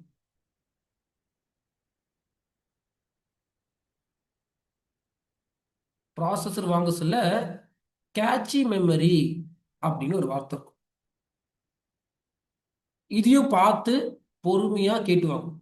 விஷயம் தெரியாதவங்க நார்மலா படிச்சிருக்கவங்க என்ன கேட்பாங்கன்னா இது மட்டும்தான் கேட்பாங்க. அவ்வளோதான் கேட்க முடியும். i3 i5 i7 ஒரு சில பேர் ஜென்ரேஷன் என்னன்னு கேட்பாங்க. அதுவும் ஜென்ரேஷன்ஸ்லாம் கஷ்டம். ஜென்ரேஷன்ஸ்லாம் டிஸ்கிரிப்ஷன் படிக்கணும். ஜென்ரேஷன் கேட்குறீங்க அவ்வளோதான் கேட்க முடியும். இன்னும் இருக்கு டீப்பா. அப்போ அவ்வளோ டீப்பா யாரும் போக மாட்டாங்க. நம்ம இப்போ கோரை பத்தி டிஸ்கஸ் பண்ணியாச்சு, ஹைப்பர் டிஸ்கஸ் பண்ணிட்டோம். அடுத்தது ப்ராசஸர் கேட்சிங் மெமரின்னு. கேட்சினாவே டெம்பரவரி. அந்த வார்த்தை ஞாபகம் இருக்கணும். கேட்சினாவே அந்த மெமரி டெம்பரவரி மெமரி. டெம்பரவரினா கொஞ்ச நேரம் தான் ஞாபகம் இருக்கும், அதுக்கப்புறம் மறந்துடும். அதுதான் கேட்சிங். இது ஹார்ட்வேர் கிளாஸ்ல மட்டும் யூஸ் பண்ற வேர்ட் கிடையாது. இனிமே நெட்வொர்க்கிங் ஃபீல்டில் இருக்கீங்கன்னா அங்கங்க கேட்சி மெமரி அப்படின்னு பார்ப்பீங்க. எங்கெல்லாம் கேட்சின்ற வேர்டை பார்க்குறீங்களோ it's not a permanent memory, it's a temporary memory. வாழ்க்கை ஃபுல்லாலாம் ஞாபகம் வச்சுக்க மாட்டாங்க, கொஞ்ச நேரத்துக்கு ஞாபகம் வச்சுக்கோங்க. அதுதான் கேட்சி மெமரி. சரி, இந்த கேட்சி மெமரி ஏன் இருக்கு, எதுக்கு இருக்கு, என்ன பெனிஃபிட் அப்படின்னா, என் பேர் என்ன? ஓ சரி, எஸ் ஆன்லைன். என் பேர்லாம் தெரியும்ல, என் பேர் என்ன ஆன்லைன்? ஓகே சரி. அப்போ என் பேர் சுரேன்றது ஃபர்ஸ்ட் உங்களுக்கு தெரியாது. நீங்க இனிஷியலா உள்ள ஒரு சொல்லலாம் தெரியாது. அப்போ நீங்க யாருன்னா என்கிட்ட கேட்டிருப்பீங்க, இல்ல நீங்க கேட்காம நான் சொல்லியிருப்பேன் சுரேன். இப்போ செகண்ட் டே வந்து உங்க பேர் என்னன்னு யாரும் கேட்க மாட்டீங்க, because that's your catching memory. ஏற்கனவே தெரிஞ்சதுனால தான் இப்போ நீங்க என்ன சொல்றீங்கன்னா சுரேன்றீங்க. ஓகேவா? இங்க 4 ட்ரெயினர் இருக்காங்க. ஒருத்தருக்கு பேர் சுரேன், இன்னொருத்தருக்கு பேரு ஹேமந்த், ராகுல், இன்னொருத்தர் பேரு தெரியாது. ஒண்ணு நீங்க கிட்ட கேட்கணும், இல்ல நானா சொல்லணும். இப்ப 4வது ட்ரெயினர் ஒருத்தர் இருக்காரு, அவருக்கு பேர் உங்க யாருக்குமே தெரியாது. ஓகேவா? அவருக்கு பேர் என்ன? ஓகே, நான் மறந்துட்டேன். ஓகே, சுல்தான். ஓகேவா? அப்போ 4 ட்ரெயினர் இருக்காங்க. அவர் வந்து லினக்ஸ் அட்மினிஸ்ட்ரேட்டர், அவர் லினக்ஸ் கோர்ஸ் எடுப்பார். அப்போ அவருக்கு பேர் சுல்தான். அப்போ இப்ப நான் சொல்லிட்டேன்ல, அப்ப நாளைக்கு நீங்க என்கிட்ட வந்து 4வது ட்ரெயினர் பேர் என்னன்னு என்கிட்ட கேட்க மாட்டீங்க. ஓகே, ஏன்னா அது இப்போ நீங்க ஸ்டோர் பண்ணி வச்சுட்டீங்க. அப்போ நீங்க ஸ்டோர் பண்ணி வச்சிருக்கீங்கன்னா அதுக்கு பேர் என்னது? Catchy memory. சரி, இன்னொன்னு கேட்கணும். எஸ்எம்பிஎஸ்ல இருந்து 2 கரெக்டர் வந்துச்சு. மோலக்ஸ் வந்தது, சாட்டா வந்து. இந்த மோலக்ஸும் சாட்டாவும் எதுக்காக வச்சிருக்காங்க? எஸ்எம்பிஎஸ்ல இருந்து ஹார்ட் டிஸ்க் வந்து பவர். கரெக்ட். அப்போ ப்ரோஸ்கான் சொல்ற மாதிரி ஹார்ட் டிஸ்க் கனெக்ட் பண்ணலாம், சிடி டிரைவ் கனெக்ட் பண்ணலாம். மோலக்ஸ்ன்றது பழைய போர்ட், அது சாட்டான்றது புது போர்ட். புது போர்ட். அப்போ லாஜிக் என்ன அப்படின்னு கேட்டீங்கன்னா, இப்போ நீங்க ஆன்சர் பண்றீங்களா, அதுதான் உங்களோட கேட்சி மெமரி. யாருக்கெல்லாம் தெரியலையோ அவங்க கிட்ட கேட்சி மெமரி கிடையாது. யாருக்கெல்லாம் ஆன்சர் தெரியுமோ, மோலக்ஸுக்கும் சாட்டாக்கும் யாருக்கு ஆன்சர் தெரியுமோ, தட்ஸ் யுவர் கேட்சி மெமரி. அந்த கேட்சி மெமரி ஸ்டோர் ஆனது எப்படின்னா, நேற்று கிளாஸ் அட்டன் பண்ணதால. ஒன்று இங்கே படிச்சிருப்பீங்க, இல்லை எங்கேயோ படிச்சிருப்பீங்க. அப்போ ஃபர்ஸ்ட் டைம் கேட்சி மெமரி இருக்காது. அது வந்துருச்சுன்னா பெனிஃபிட். அப்போ இங்கே ஒரு ஸ்டூடெண்ட் இங்கே யாரோ ஸ்டூடெண்ட்டுக்கு மோலஸ்க்கும் சாட்டாக்கும் வித்தியாசம் தெரியாது. கரெக்டா இல்லையா? எல்லாருக்குமே தெரியுமா அப்படிலாம் கிடையாதுல்ல. கண்டிப்பா இப்போ பிடிச்சி ஒரு ஆளே உட்காந்து கொஸ்டின் கேட்டோம்னா 15லேருந்து 20 பேர் மாட்டிப்பாங்க. சார் தெரிலன்னுவாங்க. மோலக்ஸும் சாட்டாகும். ஏன்னா ஆன்லைன் விளையாட்டு கிடையாது. ஆன்லைன் வித்தியாசமா இருக்கும். அப்புறமா வரேன், இந்த பேசல கிளாஸ் கட் ஆயிடும். சரி, அப்போ அதுதான் கேட்சிங் மெமரி. சரி, இப்போ ஃப்ரோசன் சொல்லிட்டாரு அழகா. என்ன சொல்லிட்டாருன்னா, சுரேன் ரெண்டுமே ஹார்ட் டிஸ்க் கனெக்ட் பண்ணுறது. அப்போ கேட்சி மெமரி இருந்துச்சுன்னா இவ்வளோ பெனிஃபிட் இருக்கு. திருப்பி போயிட்டு ஃபர்ஸ்ட்ல இருந்து பேசி ஃபர்ஸ்ட்ல இருந்து படிக்க தேவையில்ல. ஒரு தடவை படிச்சுட்டு அதை நீங்க ஸ்டோர் பண்ணிட்டீங்கன்னா அது கேட்சி மெமரி. செகண்ட் டைம் படிக்க தேவையில்ல, ஜம்முன்னு இருக்கும். செகண்ட் கொஸ்டின் என்னன்னா, ஒரு கம்ப்யூட்டர் ஆன் பண்ண முடியும். எஸ்எம்பிஎஸ்ல நிறைய ஒயர் இருக்கு, நிறைய கலர் இருக்கு. எந்த கலர் வழியா ஃபர்ஸ்ட் சிக்னல் வெளியே வரும்? Green green Okay. அப்போ எந்த கலர் வழியா ஃபர்ஸ்ட் சிக்னல் வெளியே வரும் அப்படின்னா கிரீன் தான் வெளியே வரும். வேற எதுலையுமே வெளியே வராது. கிரீன் வெளியே வந்து சர்க்கியூட் க்ளோஸ் ஆகும். அப்ப நான் 2 கொஸ்டின் கேட்கிறேன். 2 கொஸ்டினுக்கும் ஃப்ரோஸ்கான் ஆன்சர் பண்றாரு அப்படின்னா அவரோட கேட்சிங் மெமரியோட சைஸ் அதிகம். ஏன்னா அவர் 2 ஸ்டோர் பண்ணி வச்சிருக்காரு. இப்போ ஒன்னுத்துக்கு மட்டும் ஆன்சர் பண்ணியிருந்தாருன்னா அவருக்கு கேட்சிங் மெமரி இருக்கு, சைஸ் கம்மி. 2 கொஸ்டின் ஞாபகம் வச்சுக்க மாட்டுறாரு, ஒரு கொஸ்டின் மட்டும் தான் ஞாபகம் வச்சுக்கிறாரு. அப்ப யாரெல்லாம் 2 கொஸ்டினுக்கு ஆன்சர் இப்போ ரெடியா இருக்கீங்களோ உங்களோட கேட்சிங் மெமரியோட சைஸ் அதிகம். அப்போ இங்க என்ன ஆயிடும்னா கேட்சிங் மெமரி பொறுத்து தான் யாரு டாப்பு, யாரு மிட்டு, யாரு லோடு இருக்கு. கேட்சிங் மெமரியோட சைஸை பொறுத்தும் யாரு டாப்பு, யாரு மிட்டு, யாரு லோடு இருக்கு. கேட்சிங் மெமரி உங்களுக்கு இருந்தாவே நான் கேட்குற கொஸ்டினுக்கு ஆன்சர் பண்ணிடுவீங்க. யாருக்கு கேட்சிங் மெமரியோட சைஸ் அதிகமா இருக்கோ நான் எந்த கொஸ்டின் கேட்டாலும் ஆன்சர் பண்ணுவீங்க. இப்போ ஒருத்தருக்கு கேட்சிங் மெமரியோட சைஸ் கம்மியா இருக்கு, அவர் 2 கொஸ்டின் ஆன்சர் தெரியும், ஆனா தெரியும். இன்னொருத்தருக்கு கேட்சிங் மெமரி சைஸ் ரொம்ப அதிகமா இருக்கு, அவருக்கு நேற்று சிலபஸ்ல நான் என்ன கேட்டாலும் நோட்டை பார்க்காம பேசுவார். அப்போ கேட்சிங் மெமரியை பொறுத்து தான் யார் இங்க டாப் லோட் ஸ்டூடெண்ட், யாரு மிட்டு, யாரு லோனு இருக்கு. அதே தான் இங்கேயும் ஒரு ப்ராசஸர்லையும் கேட்சி மெமரி அப்படின்னு பில்ட் பண்ணியிருப்பான். இங்க இருக்க கேட்சி மெமரி ஜிபியில் இருக்காது. இது எல்லாமே ஒன்று கேபிள் இருக்கும், இல்லைன்னா எம்பியில் இருக்கும். ஏன்னா ஜிபியில் போனால் அது ஸ்டோரேஜ் ஆகிடும். அப்போ ப்ராசஸரே பெருசாக பில்ட் பண்ணும், ஹார்ட் டிஸ்க் மாதிரி பில்ட் பண்ணும்.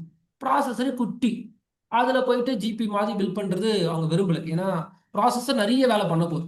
நீங்கள் கேட்கலாம், என் மெமரி கார்டு வருது, அதில் 2 ஜிபி இருக்குது, 5 ஜிபி இருக்குது. மெமரி கார்டு ஸ்டோரேஜ் மட்டும் தான் பார்த்துக்கும், ப்ராசஸர் அப்படி கிடையாது. உள்ள ஏகப்பட்ட வேலை நடக்கும், அது உள்ள போய் ஸ்டோரேஜ் பெருசாக ஆட் பண்ண முடியாது.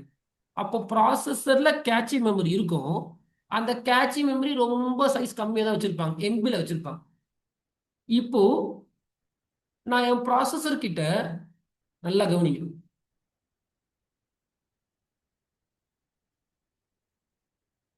என் ப்ராசஸர் கிட்ட ஒரு இன்புட் தரும்.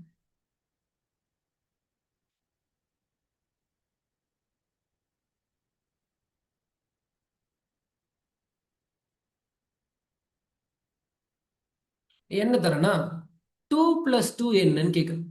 அதுக்கு என் ப்ராசஸர் என்ன பண்ணணும்னா ப்ராசஸ் பண்ணும், அது கவுண்ட் பண்ணும். 2 2 இருக்கு, இந்த பக்கம் 2 2 இருக்கு, டோட்டலா சேர்த்து அப்படின்னா 1 2 3 4 4ன்னு என்ன பண்ண போகுது அப்படின்னா உங்களுக்கு அவுட்புட் கொடுக்கும். 2 + 2 = 4ன்னு அவுட்புட் வந்துச்சு. எதை ப்ராசஸ் பண்ணுச்சோ அந்த ப்ராசஸ் பண்ண வேல்யூவை அந்த ப்ராசஸர் என்ன பண்ணும்னா அவரோட கேட்சில ஸ்டோர் பண்ணிப்பான். கேட்சில் என்ன பண்ணுவார்னா 2 + 2 ஏற்கனவே நான் ப்ராசஸ் பண்ணிட்டேன், அதோட வேல்யூ எவ்வளோனா 4 சேவ் பண்ணிப்பேன். நான் திருப்பி போயிட்டு என் ப்ராசஸர் கிட்ட 2 + 2 என்னன்னு கேட்டேன் அப்படின்னா இந்த இன்புட் என்னோட ப்ராசஸருக்கு போகும். ப்ராசஸர் ப்ராசஸ் பண்ண மாட்டாரு, ஏன்னா அவர்கிட்ட ஏற்கனவே 2 + 2 ப்ராசஸ் பண்ண ஆன்சர் இருக்கு. அப்போ என்ன நடக்கும்னா அவரோட கேட்சி மெமரி மூலமாவே அவுட்புட் எவ்வளோ அப்படின்னா 4ன்னு பண்ணுவார். இப்போ ப்ராசஸ் பண்ணி அவுட்புட் கொடுக்கறதுக்கும் ப்ராசஸே பண்ணாம கேட்ச்ல இருந்து அவுட்புட் கொடுக்கறதுக்கும் வித்தியாசம் என்ன? வித்தியாசம் பர்ஃபார்மன்ஸ். ஸ்பீடா ஓகேவா? டச் பண்ணி அப்போ பர்ஃபார்மன்ஸ். நான் உங்களை எஸ்எம்பிஎஸ்ல இருந்து என்னென்ன கனெக்டர் வரும்னு கேட்டு அதுக்கு ஒரு ஸ்டூடெண்ட்டை கடகட நோட் எடுத்து திருப்பி பார்த்து எல்லா கனெக்டரையும் பேரை படிச்சுட்டு என்கிட்ட ஆன்சர் பண்றதுக்கும் ஒருத்தர் நோட்டே பார்க்காம கடகடன்னு ஆன்சர் பண்றதுக்கும் வித்தியாசம் இருக்கு. ஏன்னா ஏற்கனவே நீங்க நல்லா படிச்சுட்டீங்க, கேட்சி மெமரியில எல்லாம் வச்சிருக்கீங்க, திருப்பி நோட்டை பார்க்க தேவையில்ல. ஒருத்தர் நேற்று எத்தனை மணிக்கு கிளாஸ் முடிச்சோம்? 9 ஆயிடுச்சு. வீட்டுக்கு 10 o'clock போயிருப்பீங்க, நல்லா சாப்பிட்ருப்பீங்க, தூங்கியிருப்பீங்க. மார்னிங் ஒரு 7 o'clock 7:30 ஏஞ்சிருப்பீங்க, ஆஃபீஸ் போயிருப்பீங்க. இப்போ வந்து ஜாயின் பண்ணுறீங்க. அப்போ கண்டிப்பாக அந்த கேட்சிங் மெம்பர்லாம் இருக்காது. ஏன் அப்படின்னா ஓவர் கான்ஃபிடென்ட்னா என்னன்னா, என்ன எடுத்தாரு சுரேன், எஸ்எம் பேஸ் எடுத்தாரு, ஏசி டு டிசி. இப்போ பிரச்சனை என்னன்னா, ஏசி உள்ள இருக்குமா டிசி உள்ள இருக்குமான்னு தெரியாது. கனெக்டர் எடுத்தாரு, ஏதோ எடுத்தாரு, 24 பின்னு ஒன்று எடுத்தாரு, மோலக்ஸ்ன்னு ஒன்று எடுத்தாரு, அவ்வளோதான் தெரியும். அப்போ வீட்டுக்கு போயிட்டு யாருன்னா ஒரு கண்டிப்பா இங்க ஒரு 20ல இருந்து 30 பேர் நோட்ஸ்லாம் போட்டிருப்பீங்க, நோட்ஸ்லாம் பில் பண்ணியிருப்பீங்க, இதுதான் எஸ்எம்பிஎஸ், இதுல இந்த கனெக்டர் இருக்கு அப்படின்னு வீட்டுக்கு போய் நோட்ஸ்லாம் போட்டிருப்பீங்க. அப்போ அந்த நோட்ஸ்லாம் போட சொல்ல ஆட்டோமேட்டிக்கா கேட்சிங் மெமரி பில்ட் ஆயிட்டு இருக்கும். அப்போ இப்போ நான் ஒரு கொஸ்டின் கேட்க சொல்ல இங்க 70 பேர் என் முன்னாடி இருக்கீங்க, சிசிஎன்ல 70 பேர் இருந்தா பெரிய விஷயம், ஹாப்பி ஃபார் தட். அப்போ 70 பேர் இருக்கீங்க, எல்லாரும் கஷ்டப்பட்டு ஜாயின் பண்றீங்க. ஆனா யோசிச்சு பாருங்க எத்தனை பேர் ஆன்சர் பண்ண முடியும்னா, என் கணக்கு பொறுத்தவரையும் 40 பேர் இங்க ஆன்சர் பண்ணிடுவாங்க. நான் எஸ்எம்பிஎஸ்ல எந்த கொஸ்டின் கேட்டாலும் இங்க 40 மெம்பர்ஸ் ஆன்சர் பண்ணவும் இருக்காங்க, ஒரு 20 மெம்பர்ஸ் சுரேன் தெரில சுரேன் சொல்றதுக்கும் இருக்கா. 40 மெம்பர்ஸ் ஹோம்ஒர்க் பண்ணவங்க, 20 மெம்பர்ஸ் ஹோம்ஒர்க் பண்ணாதவங்க, ஆனா டோட்டலா இருக்க 60 மெம்பர்ஸும் கிளாஸ் அட்டன் பண்ணுவாங்க. ஸோ கிளாஸ் அட்டன் பண்ணா மட்டும் இன்ஜினியர் ஆவா முடியாதுன்றதை நான் டே ஒன்ல சொல்லியிருக்கேன். சிசிஎன்ஏ கிளாஸ் ஆரம்பிக்க சொல்லி பேசுறது என்ன ஹார்ட்வேர்ல போட்டாங்க, வேற வழி இல்லை, ஹார்ட்வேர்ல இருந்து பேச ஆரம்பிக்கிறேன். என்னன்னா, இதோ 7 மணிக்கு வந்தீங்க, இதோ கொஞ்ச நேரத்தை தேங்க்யூ சொல்லி வீட்டுக்கு அனுப்ப போறேன். வீட்டுக்கு போகணுன்னு இன்னைக்கு சாப்பிட்டு நல்லா தூங்கிட்டு அப்புறமா காலையில் ஆஃபீஸ், டெய்லி வாழ்க்கை ஃபுல்லாக அதானே பண்றீங்க. அப்போ இந்த பேட்ச்ல என்னதான் பண்ண போறீங்க? என் கணக்கு பொறுத்தவரை நேற்று 10 மணிக்கு உங்க நைட்டு நோட் ஓப்பன் ஆயிருக்கணும், என் கணக்கு அது. ஏன்னா மார்னிங் ஓப்பன் பண்ண முடியாது, மார்னிங் ஷிஃப்ட் இருக்கு. என்னோட கணக்கு நேற்று யாரெல்லாம் இங்க சீசன் இந்த கோர்ஸுக்கு வந்திருக்கீங்களோ, நேற்று 10 மணிக்கு ஹார்ட்வேர்க்கு நோட்டை போட்டு எழுதி இருக்கணும். 30 பேர் எழுத ஆரம்பிச்சிருப்பாங்க, 40 பேர் எழுத ஆரம்பிச்சிருப்பாங்க. நான் பார்த்துட்டு செக் பண்ணிட்டேன். பட் 20 பேர்லாம் அதை யோசிச்சு கூட மாட்டிருக்கீங்க. ஹார்ட்வேர் தானே எடுக்கிறாரு, சீசனே வரட்டும் பார்த்துக்கலாம். அது அது என்னன்னா இப்போ தோணிடும், ஹார்ட்வேர் தானே, ஹார்ட்வேரும் மெயின் கண்டென்ட் தான்ப்பா, ஓகேவா, அதனால இதையும் படிக்கணும். சரி ஓகே, நேற்று போனது போட்டோம். அப்போ இன்னைக்கு என் கணக்கு பொறுத்தவரையிலையும் இன்னைக்கு நைட்டு 10 மணிக்குனா ஜாப் போறீங்கன்னா, ஜாப் போகலன்னா நீங்க என்ன வேணா பண்ணலாம், எப்போனா படிக்கலாம். ஜாப் போறீங்கன்னா வீட்டுக்கு போனவனையும் நோட்டை எடுத்து ப்ராசஸ்னா என்ன, இன்டெல்னா யாரு, ஏஎம்டினா யாரு, i5 i3 i7 i9 generation 1 generation 2 generation 10 என்ன, கோர்னா என்ன, பிசிக்கல் கோர்னா என்ன, லாஜிக்கல் கோர்னா என்ன, ஹைப்பர் த்ரெட்டிங்னா என்ன, கேட்சி மெமரினா என்ன அப்படின்றத நோட்டை போட்டு தமிழ்லயோ இங்கிலீஷ்லயோ இன்னைக்கு நைட்டு 10 மணிக்கு நீங்க எழுதுவீங்கன்னு நம்பிக்கைலாம் இல்லை, ஆனா எழுதணும். நம்பிக்கைலாம் இல்லை, அப்படி பார்த்தா ரொம்ப எனக்கு ஓவர் கான்ஃபிடென்ட் ஆயிடும், ஓகேவா. ஸோ அதனால நம்பிக்கைலாம் இல்லை, நீங்க எழுதணும், எழுதினா ஜாப் கிடைச்சிடும் கண்டிப்பா. சரி, நாளைக்கு பார்ப்போம். அப்போ கேட்சி மெமரி எவ்வளவுக்கு அதிகமா இருக்கோ அவ்வளவுக்கும் உங்களுக்கு பர்ஃபார்மன்ஸை கொடுக்கும். கேட்சி மெமரி அதிகமா இருக்கிற ப்ராசஸர் வாங்க போறீங்கன்னா இன்னும் பட்ஜெட் அதிகம். நீங்க எவ்வளவுக்கு பர்ஃபார்மன்ஸை நோக்கி போறீங்களோ அவ்வளவுக்கு பட்ஜெட் அதிகம், அதுக்கு ரெடியா இருந்துக்கணும். அப்போ ஒரு கம்ப்யூட்டர் பில்ட் பண்ண போறோம்னா எந்த ப்ராசஸர் போடலான்றது கணக்கு கிடையாது, அந்த கம்ப்யூட்டர் எதுக்காக யூஸ் பண்ண போறீங்க. அப்போ நம்ம ஒரு 8 கிளாஸ் முடிச்சிட்டோம் அப்படின்னா, யாருன்னா கம்ப்யூட்டர் வாங்க போறாங்கன்னா அவங்களுக்கு நம்ம ஹெல்ப் பண்ணலாம், அவங்க நம்ம கிட்ட வந்து கேட்பாங்க, பிகாஸ் படிச்சிருக்குன்ற காரணத்துக்காக. அப்போ நான் கம்ப்யூட்டர் வாங்க போறோம்னு அவர்கிட்ட போயிட்டு i7ல 10th ஜென் வாங்கணும்னு சொல்லக்கூடாது. இல்ல இப்ப லேட்டஸ்ட் i9 தான், அவட காசு இருக்கும், நான் நல்ல காசு வச்சிருக்கேன்னு, காசு பிரச்சனை இல்ல, என்ன வாங்கலாம்னு கேட்டா நீ i9 வாங்கிக்கோ. உங்க ஆசையெல்லாம் அவர் மேல திணிக்க கூடாது. உங்களுக்கு ஆசை இருக்க i9 ப்ராசஸர் நீங்க வாங்கிக்கோங்க, அவர் காசுல போயிட்டு இதை வச்சு நம்ம ட்ரை பண்ணி பார்த்துடலாம் i9, அப்படி கிடையாது. அவர்கிட்ட நீங்க கேட்கணும் என்ன பர்பஸ், கேம் என்ன கேம், அதெல்லாம் இருக்கு. கேம்னாவே இது என்ன கேம், அந்த கேம் எவ்வளவு லோடு, அதெல்லாம் ஆரண்டி பண்ணும். அந்த கேமுக்கு i7 ப்ராசஸரே போதும், i9 போத்தாவே ஆட்டோகேட் யூஸ் பண்ண போறேன், i7 i5 போதும், ரேம் இன்க்ரீஸ் பண்ணிக்கணும், ஓகேவா. அப்போ என்ன நீடு பொறுத்து தான் ப்ராசஸர் கோரு கேட்சி எல்லாமே. நான் உங்களுக்கு எல்லாமே டீச் பண்ணிடுறேன், ஒரு கிளைண்ட்டோட நீடை பொறுத்து உங்களுக்கு எந்த எஸ்எம்பிஎஸ் போடுறது கரெக்டாக இருக்கும், எந்த ப்ராசஸர் அவருக்கு சூஸ் பண்ணுறது கரெக்டாக இருக்கும் அப்படின்னு கணக்கு. ஒருத்தர் என்ன சொல்லுவாரு, எனக்கு இப்பயே ஹை-எண்டா பில்ட் பண்ணி கொடுத்துருங்க, நீடே இல்லை எனக்கு, நான் திடீர்னு கேம் ஹை-எண்டா கேம் கூட அப்புறமா விளையாடுங்க, அப்போ ஹை-எண்ட் சூஸ் பண்ணி கொடுங்க, நோ ப்ராப்ளம்.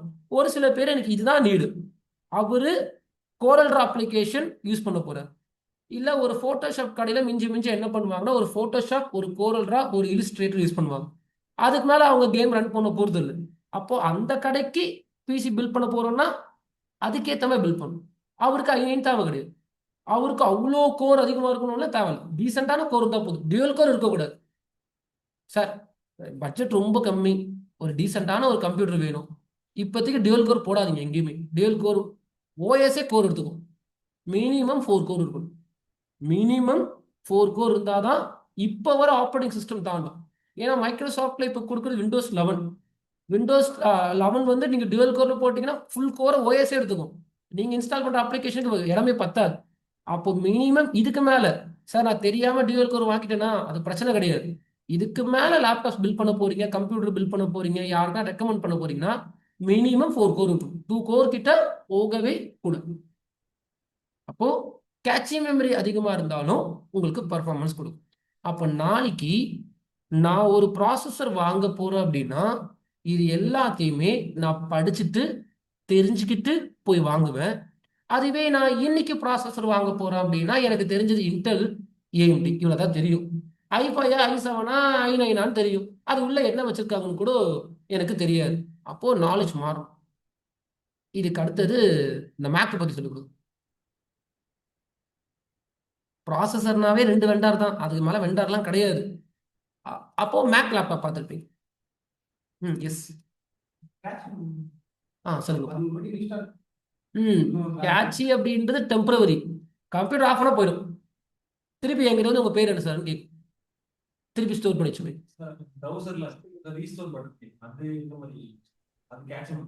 அதுவும் கேட்சி தான். அது ப்ரௌசர் கேட்சி, இது ப்ராசஸர் கேட்சி. எல்லாமே டெம்பரரி தான். அது ப்ரௌசர் க்ளோஸ் பண்ணாலும் போயிடும். அது கேட்சில வராது. அது வேற. எஸ் ஆன்லைன் சொல்லுங்க. கேட்ச்ன்றதும் ரேம்ன்றதும் ஒண்ணா? வேறப்பா. நாளைக்கு ரேம் பத்தி படிக்கலாம். ஓகே ராஜா. கேஷ்ன்றது விர்ச்சுவலா சார்? அது என்னங்கப்பா? கேஷ்ன்றது விர்ச்சுவலா?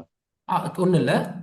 உங்க ப்ராசஸர் வாங்குறீங்க i7. இதுக்குள்ளதான் கோர்னு ஒரு டெக்னாலஜி இருக்கும், கண்ணில் பார்க்க முடியாது. இதுக்குள்ளதான் கேட்சின்னு ஒரு விஷயம் வச்சிருப்பாங்க, கண்ணில் எல்லாம் பார்க்க முடியாது. இதெல்லாம் ஹார்ட்வேர் லெவலில் கோட் பண்ணிருப்பாங்க. கண்ணில் பார்த்தா ஒரு சிப்பு மாதிரி இருக்கும். அந்த சிப்பை கையில் எடுத்துட்டு இதுல எது கோரு எது கேட்சின்னு எனக்கு கேட்டீங்கன்னா எனக்கே தெரியாது. அது தெரியாது, யாருக்கும் தெரியாது. அதெல்லாம் உள்ள ஹார்ட்வேர் லெவலில் கோட் பண்ணிருப்போம். சரிங்க. ஓகே. இந்த கேட்சியோட மேக்ஸிமம் அமௌண்ட் ஸ்டோரேஜ் கெப்பாசிட்டி வந்து எவ்வளவு இருக்கும்? எல்லாமே எம்பில தான் இருக்கு. எம்பி எப்படின்னா ஒரு 10 MB 20 MB பார்க்கறது ரொம்ப ரேர். நான் உங்களுக்கு ஒரு ப்ராசஸரோட மாடல் எடுத்து காமிக்கிறேன். ஒரே நிமிஷம்.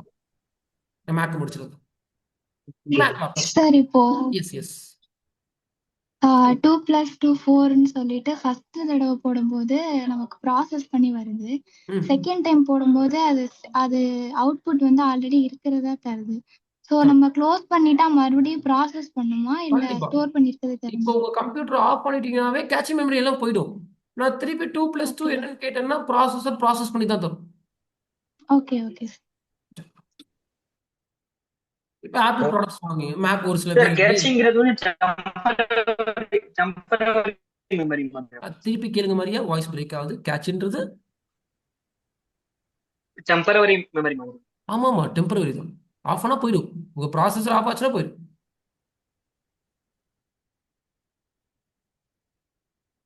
சார் எஸ் சொல்லுங்க மாதவ். இப்போ நான் போயிட்டு ஒரு ப்ராசஸர் பை பண்றேன். அது i5 இருக்கு. Okay, good. அது பக்கத்துல ஒரு சில நம்பருங்கெல்லாம் வருது. நான் சொல்லித்தரேன், இப்ப பார்க்கலாம். ஓகே, அதுக்கப்புறம் ஆல்பபெட்டிக் நம்பர்ஸ் வருது. அந்த ஒரு அதே போல இந்த நம்பருக்கு கேட்சின்னு சொல்றீங்க இல்லைங்களா, எஸ் அதெல்லாம் எங்க வரும்னு எனக்கு தெரியல சார், அதனால கேக்குறேன். இப்போ நான் ப்ராக்டிக்கலா காமிக்கிறேன். ஒரு ப்ராசஸர் வாங்குறீங்கன்னா அந்த ப்ராசஸருக்கு பெரிய நம்பர் வேல்யூ கொடுத்துருப்பாங்க. ஒரு ஆல்பபெட்டுக்கும் ஒரு நம்பருக்கும் அர்த்தம் இருக்கும். அந்த அர்த்தம் அளவுக்கு படிக்க வேணாம். என்னை பொறுத்து அவ்வளோ டீப்பாலாம் போக மாட்டோம். எனக்கு தெரிஞ்சு போகணுன்னா அது நீங்கள் இப்போ சார்ஜிபிளில் போட்டிங்கன்னா அது பெரிய டெஸ்கிரிப்ஷன் கொடுக்கும். டெஸ்கிரிப்ஷன்ஸ் தான் படிக்கணும். அது ரொம்ப டீட்டெயில்ஸ் ரொம்ப பெருசாக இருக்கும். அவ்வளோ போவேன். சரி, இந்த கேட்சில் நான் காமிக்கிறேன் எங்கே பார்க்கலாம். இப்போ மேக் இருக்கு. ஓகே, மேக் பேஸ் பண்ணி வர லேப்டாப் வந்து மேக் என்ன பண்ணாங்கன்னா 2015 16 17 பீரியட்லலாம் எனக்கு கரெக்டாக ஏன் தெரியல. இவங்க யூஸ் பண்ணது என்ன ப்ராசஸர்னா இன்டெல் ப்ராசஸர் தான் மேக் லேப்டாப்ஸ்லாம் இருந்தது. ஏன்னா மேக்கில் தனி ப்ராசஸர்லாம் கிடையாது. ஒன்று ஏஎம்டி கிட்ட வாங்கணும், இல்லை இன்டெல் கிட்ட வாங்கணும்.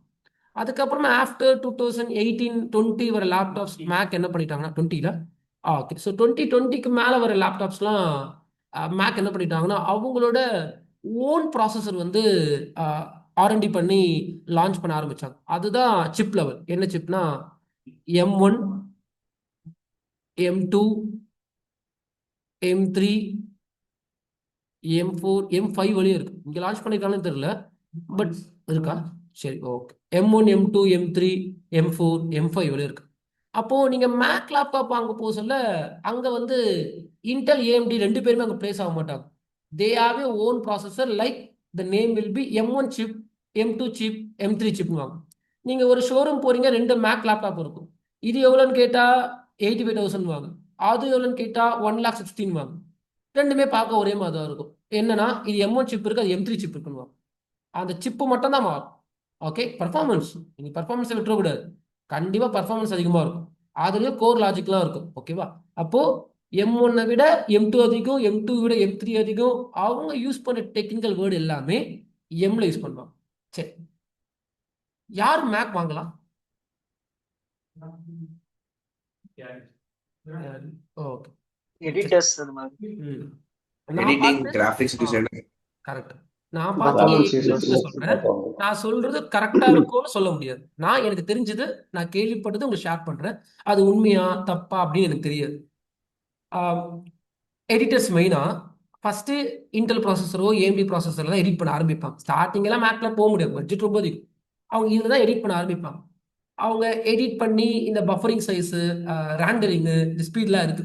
ஓகே, ஆட்டோ கேட் பண்றவங்களுக்கு அவங்க ஒரு நாள் இதுல எடிட் பண்ணவங்க அவங்க மேக்ல போய் எடிட் பண்ண சொல்ல அவங்களுக்கு மட்டும்தான் மேக்கோட பெர்ஃபார்மன்ஸ் என்னன்னு தெரியும். நம்மளுக்குலாம் தெரியாது. நம்மளுக்குலாம் அதை யோசிக்க கூட முடியாது. எடிட்டிங் பண்ணவங்களுக்கு, அனிமேஷன் பண்றவங்களுக்கு அதோட அவுட்புட் எடுக்க இங்க அவுட்புட் எடுப்பாங்க, அதே இங்க அவுட்புட் எடுப்பாங்க. அந்த ஒர்க் பண்ணி பார்க்குறவங்களுக்கு தான் மேக்கோட பவர் என்ன, M1, M2, M3 சிப்போட பவர் என்ன. எடிட்டிங் பண்றவங்க பாதி பேர் ஸ்டார்டிங் எடிட்டிங் எல்லாமே உங்களோட AMD இன்டெல்ல தான் மூவ் பண்றாங்க. ஒரு 2 years எக்ஸ்பீரியன்ஸ் வந்தாவே they are moving to Mac based M1, M2, M3 based சிப்ல. அவங்க எல்லாருமே மேக் கிட்ட போறாங்க. அப்ப நான் கேட்டதுக்கு என்ன சொன்னாங்கன்னா, சுரேன் மெயினா ரெண்டரிங் பண்றதுக்கு, எடிட்டிங் பண்றதுக்கு, கேமிங் கிடையாது. கேமிங் இது உள்ள வராது. ஓகேவா? ஆட்டோகேட் அப்ளிகேஷன்ஸ், அனிமேஷன்ஸ் அப்ளிகேஷன்ஸ், இது எல்லாத்துக்கும் மேக் அளவுக்கு பர்ஃபார்மன்ஸ் இந்த பக்கம் யாருமே கொடுக்கல. யூஸ் பண்ணி பார்த்தவங்க சொல்றாங்க, நான் அதை கேட்டு கூட சொல்றேன். நான்லாம் யூஸ் பண்ணி பார்க்கலாம். 50% உங்களுக்கு பர்ஃபார்மன்ஸ் வந்து டைம் கம்மியாகும். இதுல அவுட்புட் வர இதுல உங்களுக்கு அவுட்புட் வர ஒரு வீடியோ எடிட் பண்ணி அவுட்புட் வர உங்களுக்கு 30 minutes ஆச்சுன்னா அது 15 to 17 minutesக்குள்ள உங்களுக்கு அவுட்புட் வந்துடும். ஓகே, அந்த அளவுக்கு பெர்ஃபார்மன்ஸ் மேக் கொடுக்கும். ஆனா மேக் எல்லாருமே இந்த ரீசன்ஸ்க்காக வாங்குறாங்கன்னு இல்லை. அது ஒரு வேல்யூ இல்லை, பிராண்டுக்காக, ஒரு பிராண்டுக்காகவும் மேக் வாங்குறோம். அப்ப நீங்க மேக் வாங்குறீங்கன்னா தெரிஞ்சுக்கிட்டு வாங்குங்க, இல்லைன்னா வாங்குங்க. நல்லா இருக்கும். மேக் லேப்டாப் கையில் இருக்கு அப்படின்னா நல்லா இருக்கும். மினிமம் அமௌண்ட் எவ்வளோ? எப்படிதான் லேக்ஸ் தான். 85 M1 சிப்பா? என்ன சிப்பு? M1 85. அதுக்கப்புறமா அதுக்கு அக்சசரிஸ்லாம் வாங்கணும் நீங்க. ஓகேவா? அதெல்லாம் போட்டீங்க அப்படின்னா ரேட் ஆயிரும். எல்லாமே பட்ஜெட் தான் அது. பட் ஒரு ப்ரீமியமா இருக்கும்.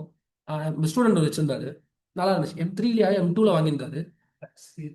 நல்லா அந்த வியூ நல்லா இருந்துச்சு. அதோட டிஸ்பிளே கிளாரிட்டி, எனக்கு டிஸ்பிளே ரொம்ப பிடிச்சிருந்தது. சரி வாங்கலாம்னு பார்த்தேன். இருக்கிற கம்ப்யூட்டரையே நான் ஒழுங்கா யூஸ் பண்ணல. கரெக்ட். அவங்க சிஸ்டம்ல எல்லாமே மேக் பேஸ்டு ப்ராடக்ட்டா வாங்க. கரெக்ட். வச்சிருக்கீங்களா? எஸ் எஸ் சொல்லுங்க. மேக்னா ஆப்பிளோட சொல்றீங்களா? எஸ். அப்போ லாஜிக் என்ன அப்படின்னா, வாங்கலாம்னு தோணுச்சு, இன்னும் வாங்கல. மேபி நீங்க ஃபீஸ் கட்டிட்டீங்க அப்படின்னா அதை வாங்கிடலாம். அது ஒன்றும் பெரிய விஷயம் கிடையாது. ஒரு 10 பேர் ஃபீஸ் கட்டிடுங்க, வாங்கிட்டு அது டெமோ கார்டு. நல்ல சார். ஆனால் அது வாங்கி ஒன்றும் பண்ண போகிறது இல்லை. ஏற்கனவே இருக்குது கச்ச கச்ச கச்சல் கம்ப்யூட்டர் வச்சிருக்கு, அதையே ஒழுங்காக யூஸ் பண்ணுறதுக்கு. அதை வாங்கி இப்போதைக்கு நீடல் இருக்கு. இவ்வளோ ஆப்ஷன்ஸ் வந்து இந்த ப்ராசஸருக்குள்ள இருக்கு. இதை தாண்டி ஏகப்பட்டது இருக்கு. அவ்வளவோ நான் சொல்லி கொடுக்க முடியும். அவ்வளோத்துக்கும் உங்க கேட்சி மெமரி இப்போ இடம் இருக்காது. எல்லாருக்கும் ஓரளவுக்கு தான் கேட்ச் இருக்கு. ஓரளவுக்கு டீப்பா போகலாம். இன்னும் டீப்பா வேணான்றோம், நெட்வொர்க்கிங்ல இறங்கிக்கலாம். இப்போ இருக்க கேட்ச் மெமரி கொஞ்சம் இடம் வைங்க. ஃபுல்லா ஹார்ட்வேரே தம் பண்ணிட்டீங்கன்னா எங்க அந்த நெட்வொர்க்கிங் படிப்பீங்க? ஹார்ட்வேர் போதும், இதை கேட்டு வாங்கி. இப்போ என்னோட ப்ராசஸர் உங்களுக்கு காமிக்கும்.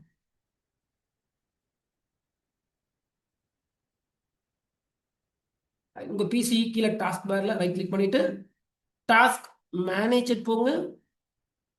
அந்த டாஸ்க் மேனேஜர்ல பெர்ஃபார்மன்ஸ் அப்படின்னு ஒரு டேப் இருக்கும். அந்த பெர்ஃபார்மன்ஸ் போங்க. அதுல உங்களுக்கு கீழே போட்டிருப்போம் என் ப்ராசஸரோட பேசிக் ஸ்பீட். உள்ள இன்புட் போய் அவுட்புட் வருது வந்து 2.40 ஜிகாஹெர்ட்ஸ் ஸ்பீட். என் ப்ராசஸரோட ஸ்பீட் எல்லாமே 2.4 தான் பார்த்துருப்பீங்க. எதனா ஒரு ப்ராசஸர் 3 ஜிகாஹெர்ட்ஸ் பார்ப்பீங்க. எப்படி சாக்கெட் எத்தனை போட்டிருக்காங்க? 2. சாக்கெட்னா என்ன அப்படின்றத புரிஞ்சுக்கணும். ப்ராசஸர் போடுற இடத்துக்கு பேர் தான் சாக்கெட். என்னோட மதர் போர்டில் 2 ப்ராசஸர் போட முடியும், அதனால சாக்கெட் 2ன்னு போட்டிருக்காங்க. எந்த நார்மல் கம்ப்யூட்டர் கிடையாது. அந்த ஒர்க் ஸ்டேஷன் வாங்க, கொஞ்சம் ஹை எண்ட், எடிட்டிங் பண்ணலாம், கேம் விளாடலாம், எல்லாமே பண்ணலாம். ஓகே, ஹை எண்டு தான். நீங்க ஒரு எடிட்டிங் பிசி பில்ட் பண்ண போறீங்கன்னாவே 2 சாக்கெட் இருக்காது, ஒரு சாக்கெட் தான் இருக்கும். இந்த டோட்டலாக கான்செப்ட் வேற, நான் சொல்லித்தரேன், வெயிட் பண்ணுங்க. ஏன் கிளாஸ் எடுக்கிற பிசியில் மதர் போர்டு இருக்கு, அந்த மதர் போர்டில் 2 ப்ராசஸர் போடுறதுக்கு இடம் இருக்கு, அதனால தான் சாக்கெட் என்னன்னு கொடுக்குறாங்க, 2ன்னு காமிக்கணும். நீங்க உங்க லேப்டாப் இப்போ நீங்க எதை வேணா செக் பண்ணி பாருங்க, 1 தான் காமிக்கும், 2 காமிக்காது. 2 காமிக்குதுன்னா நல்ல ஹை எண்டு கிடையாது, ஓரளவுக்கு நல்ல ஹை எண்டா வச்சிருக்கீங்க. கம்பெனிஸ்ல மட்டும் தான் இந்த மாதிரி 2ன்னு பார்ப்பீங்க. வீட்டில் என் ஃப்ரெண்ட் எடிட்டிங் பில் பண்ணி வச்சிருக்காரு, கேமிங் பில் பண்ணியிருக்காருனாலும் அங்கே 2 பார்க்க மாட்டீங்க, அங்கே 1 தான் பார்ப்பீங்க. 1.5 லேக் 2 லேக் வாங்கி கொடுத்துருந்தாலும் 1 தான் பார்ப்பீங்க. தென் கோர் எத்தனை கோர் காமிக்குதுன்னா 8 கோர் காமிக்குது. இது கணக்கு என்னன்னா, நான் 2 ப்ராசஸர் போட்டிருக்கேன், 2 சாக்கெட்டு என் போர்டில் 2 ப்ராசஸர் போட்டிருக்கேன். ஒரு ப்ராசஸர் 4 கோர். இதுல டீட்டெயிலாக போடாது, இதுல ஒரு பேசிக் தான் காமிக்கும். டீட்டெயிலாக வேணும்னா மாடல் நம்பரை நெட்ல போடுங்க, அதோட டேட்டா ஷீட் வரும். அந்த டேட்டா ஷீட்ல தான் டீட்டெயிலாக பார்க்க முடியும். இதெல்லாம் உங்களுக்கு ஓவர்வியூ காமிக்கும், நீங்க தான் ஒரு கெஸ் பண்ணிக்கணும். அப்போ கோர் 8, எனக்கு தெரியும் என் கம்ப்யூட்டர்ல 2 ப்ராசஸர் இருக்குன்னு. ஒரு ப்ராசஸர் 4 கோர், 2 ப்ராசஸர் 8 கோர். பிசிக்கலா என் கம்ப்யூட்டர் டோட்டலா 8 கோர்ல வேலை செய்யும். என் ப்ராசஸர்ல ஹைப்பர் த்ரெட்டிங் இருந்துச்சுன்னா லாஜிக்கல் ப்ராசஸர் கவுண்ட் காமிக்கும். அப்படியே மிரரிங் பண்ணிருக்கு இன்னொரு 8. அப்போ டோட்டலா 16 கோர் மாறி ஆக்ட் ஆகும். நான் கிளாஸ் எடுக்கிற பிசி 16 கோர் மாறி பூஸ்ட் பண்ணி எனக்கு கொடுக்கும். சரி, அதுக்கு அடுத்தது ப்ராசஸர்ல விர்ச்சுவலைசேஷன் அப்படின்ற வேர்டுக்கு பக்கத்துல கண்டிப்பா எனேபிள்டுன்னு இருக்கணும். ப்ராசஸர் வாங்க சொல்ல விர்ச்சுவலைசேஷன் சப்போர்ட் இருக்கான்னு கேட்டு வாங்குங்க. ஏன் இப்ப வேணாம், அதை பத்தி நான் செப்பரேட் கிளாஸ் வச்சிருக்கேன், பெரிய டாபிக். கரெக்ட், விர்ச்சுவலைசேஷன் அதை பத்தி மேபி நெக்ஸ்ட் வீக்ல நம்ம படிச்சிருவோம் இந்த ஆர்டர் செஷன்லேயே. இப்போதைக்கு அங்கே எனேபிள் தான் போட்டிருக்கணும். அப்போ நாளைக்கு ஒரு ப்ராசஸர் வாங்க போறீங்கன்னா முக்கியம் சீசன் ஸ்டூடெண்ட்ஸ்க்குலாம் எடிட்டிங்க்கு தேவை கிடையாது. எடிட்டிங்க்கு அனிமேஷன் பண்றவங்களுக்குலாம் விர்ச்சுவலைசேஷன் தேவை கிடையாது. நம்ம டிபார்ட்மெண்ட்டுக்கு கண்டிப்பா விர்ச்சுவலைசேஷன் எனேபிள்ல இருக்கணும். டிசேபிள்ல இருக்குன்னா ஒரு சில ப்ராசஸர்ல எனேபிளே பண்ண முடியாது, ஒரு சில ப்ராசஸர்ல எனேபிள் பண்றதுக்கு ஆப்ஷன் கொடுப்பாங்க. அப்போ ப்ராசஸர் வாங்க சொல்ல, ப்ரோ இந்த ப்ராசஸர்ல விர்ச்சுவலைசேஷன் இருக்கா இல்லையான்னு கேளுங்க. அவர் என்ன கேட்பாருன்னா, அப்படின்னா என்ன ப்ரோன்னு அவங்களை கேட்பார். பிகாஸ் நான் திருப்பி சொல்லிட்டேன், they are not technical engineer, they R A sales person. அவங்களுக்கு கோர் இருக்குன்னு தெரியும், லாஜிக்கல் கோர் இருக்குல்லாம் தெரியும், படிச்சிருந்தா தான் தெரியும். அவ்வளோ ஏன் டீப்பா படிக்கணும். அவங்களுக்கு கேட்ச் இருக்குன்னு ஒரு சில பேருக்கு தெரியும், ஒரு சில பேருக்கு கேட்ச் மெமரி ஏன் இருக்கு தெரியாது. அப்போ நீங்க சேல்ஸ் டிபார்ட்மெண்ட் போயிட்டு எத்தனை கோர் இருக்கு, எத்தனை லாஜிக்கல் கோர் இருக்கு, ஹைப்பர் த்ரெடிங் இருக்கா நீங்க கேட்கலாம் முடியாது அவர்கிட்ட. அவங்கள்ட்ட பேசிக்கே கேட்கலாம். நீங்க படிச்சவங்களா, அந்த லேப்டாப்பை லாகின் பண்ணி டாஸ்க் மேனேஜர் போய் பாருங்க, ப்ராசஸர் மாடல் நம்பர் எடுங்க, அதை நெட்ல போய் டேட்டா ஷீட் படிங்க. சேல்ஸ் டிபார்ட்மெண்ட் கிட்டேயே எல்லாமே கேட்கக்கூடாது. Excuse me. அதுக்கு அடுத்தது எனக்கு 3 லெவல் ஆஃப் கேட்சிங் மெமரி வச்சிருக்காங்க. L1 கேட்சில் எத்தனை கேபி கொடுத்துருக்காங்கன்னா 512 கேபி கொடுத்துருக்காங்க. L2 கேட்சில் 2 MB கொடுத்துருக்காங்க. L3 கேட்சி தான் எல்லாம், L1 L2 L3 படிக்காது, catchy. L3 catchy வந்து 24 MB கொடுத்துருக்காங்க. அப்போ என் கம்ப்யூட்டர் ஃபார் எக்ஸாம்பிள் ஏதோ ஜூம் அப்ளிகேஷன் ஓப்பன் பண்ணி வச்சிருக்கணும், இது எல்லாமே கேட்சில் ஸ்டோர் பண்ணி வச்சிருக்கோம். இந்த ஜூம் நான் வந்து இந்த பார்ட்டிஷன்ல இந்த ஃபோல்டர்ல இருந்து தான் ரன் பண்ணி வச்சிருக்கேன் அப்படின்னு. அப்போ கேட்சின்றது டெம்பரவரி. எவ்வளவுக்கு கேட்சி மெமரி அதிகமாக இருக்கோ அதுவும் உங்களுக்கு நல்ல பெர்ஃபார்மன்ஸை கொடுக்கும். சரி, இப்போ இங்க வாங்க. என்னோட ப்ராசஸர் இங்க என்ன போட்டிருக்கு அப்படின்னா 27% அப்படின்னு போட்டிருக்கு.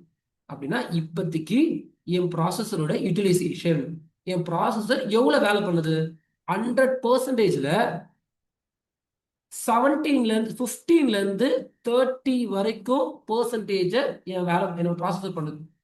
ஆனா விஷயம் என்னன்னா, இப்போ என் கம்ப்யூட்டர்ல என்னென்ன வச்சிருக்கேன்னு கொஞ்சம் பாருங்களேன். என் காமிக்கும்.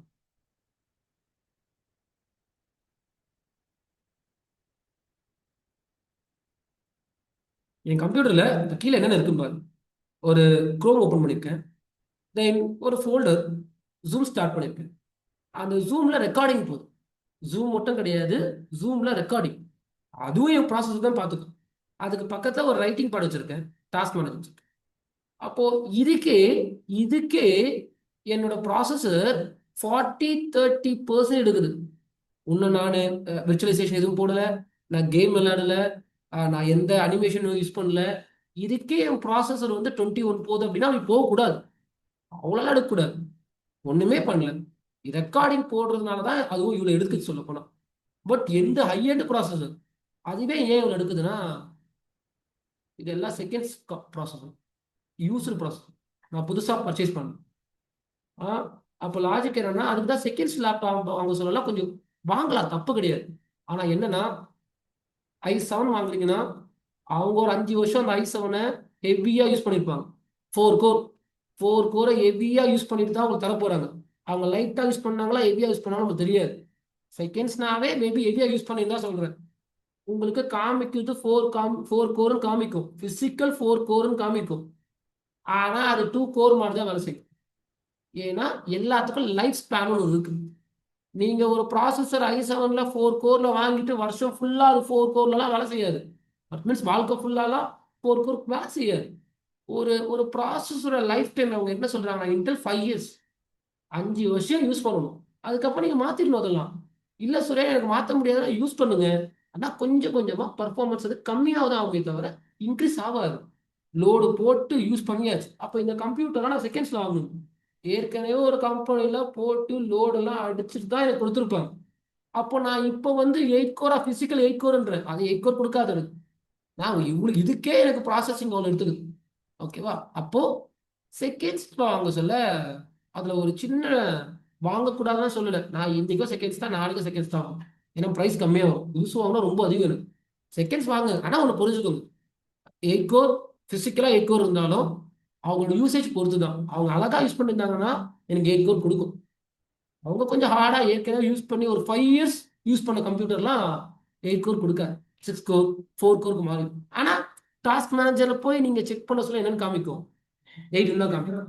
அப்போ இந்த நம்பரெல்லாம் ஒரு புது ப்ராசஸருக்கு ஃபுல்லாக ஒர்க் ஆகும். பழைய ப்ராசஸருக்கு நீங்களா ஒரு 20% மைனஸ் பண்ணிட்டு பார்க்கறது நல்லது. அதுவும் அவங்க எத்தனை வருஷம் யூஸ் பண்ணியிருக்காங்கன்னு கணக்கு.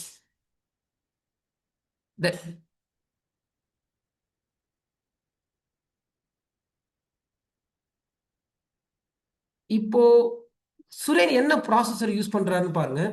மேல போட்டிருக்கா, என்ன போட்டிருக்கு, இன்டெல். இன்டெல் இங்க i3ஓ i7ஓ i5ஓ போடல, ஜியான் போட்டிருக்கு. ப்ராசஸர் மாடல் நம்பர் வந்து E5620 போட்டிருக்கு. அப்படின்னா என்ன? ஏன்னா இது வரையும் இன்டெல்ல i5 பார்த்தோம், i7 பார்த்தோம், i9 பார்த்தோம். இது என்ன புதுசா ஜியான் அப்படின்னா, இங்க பாரு,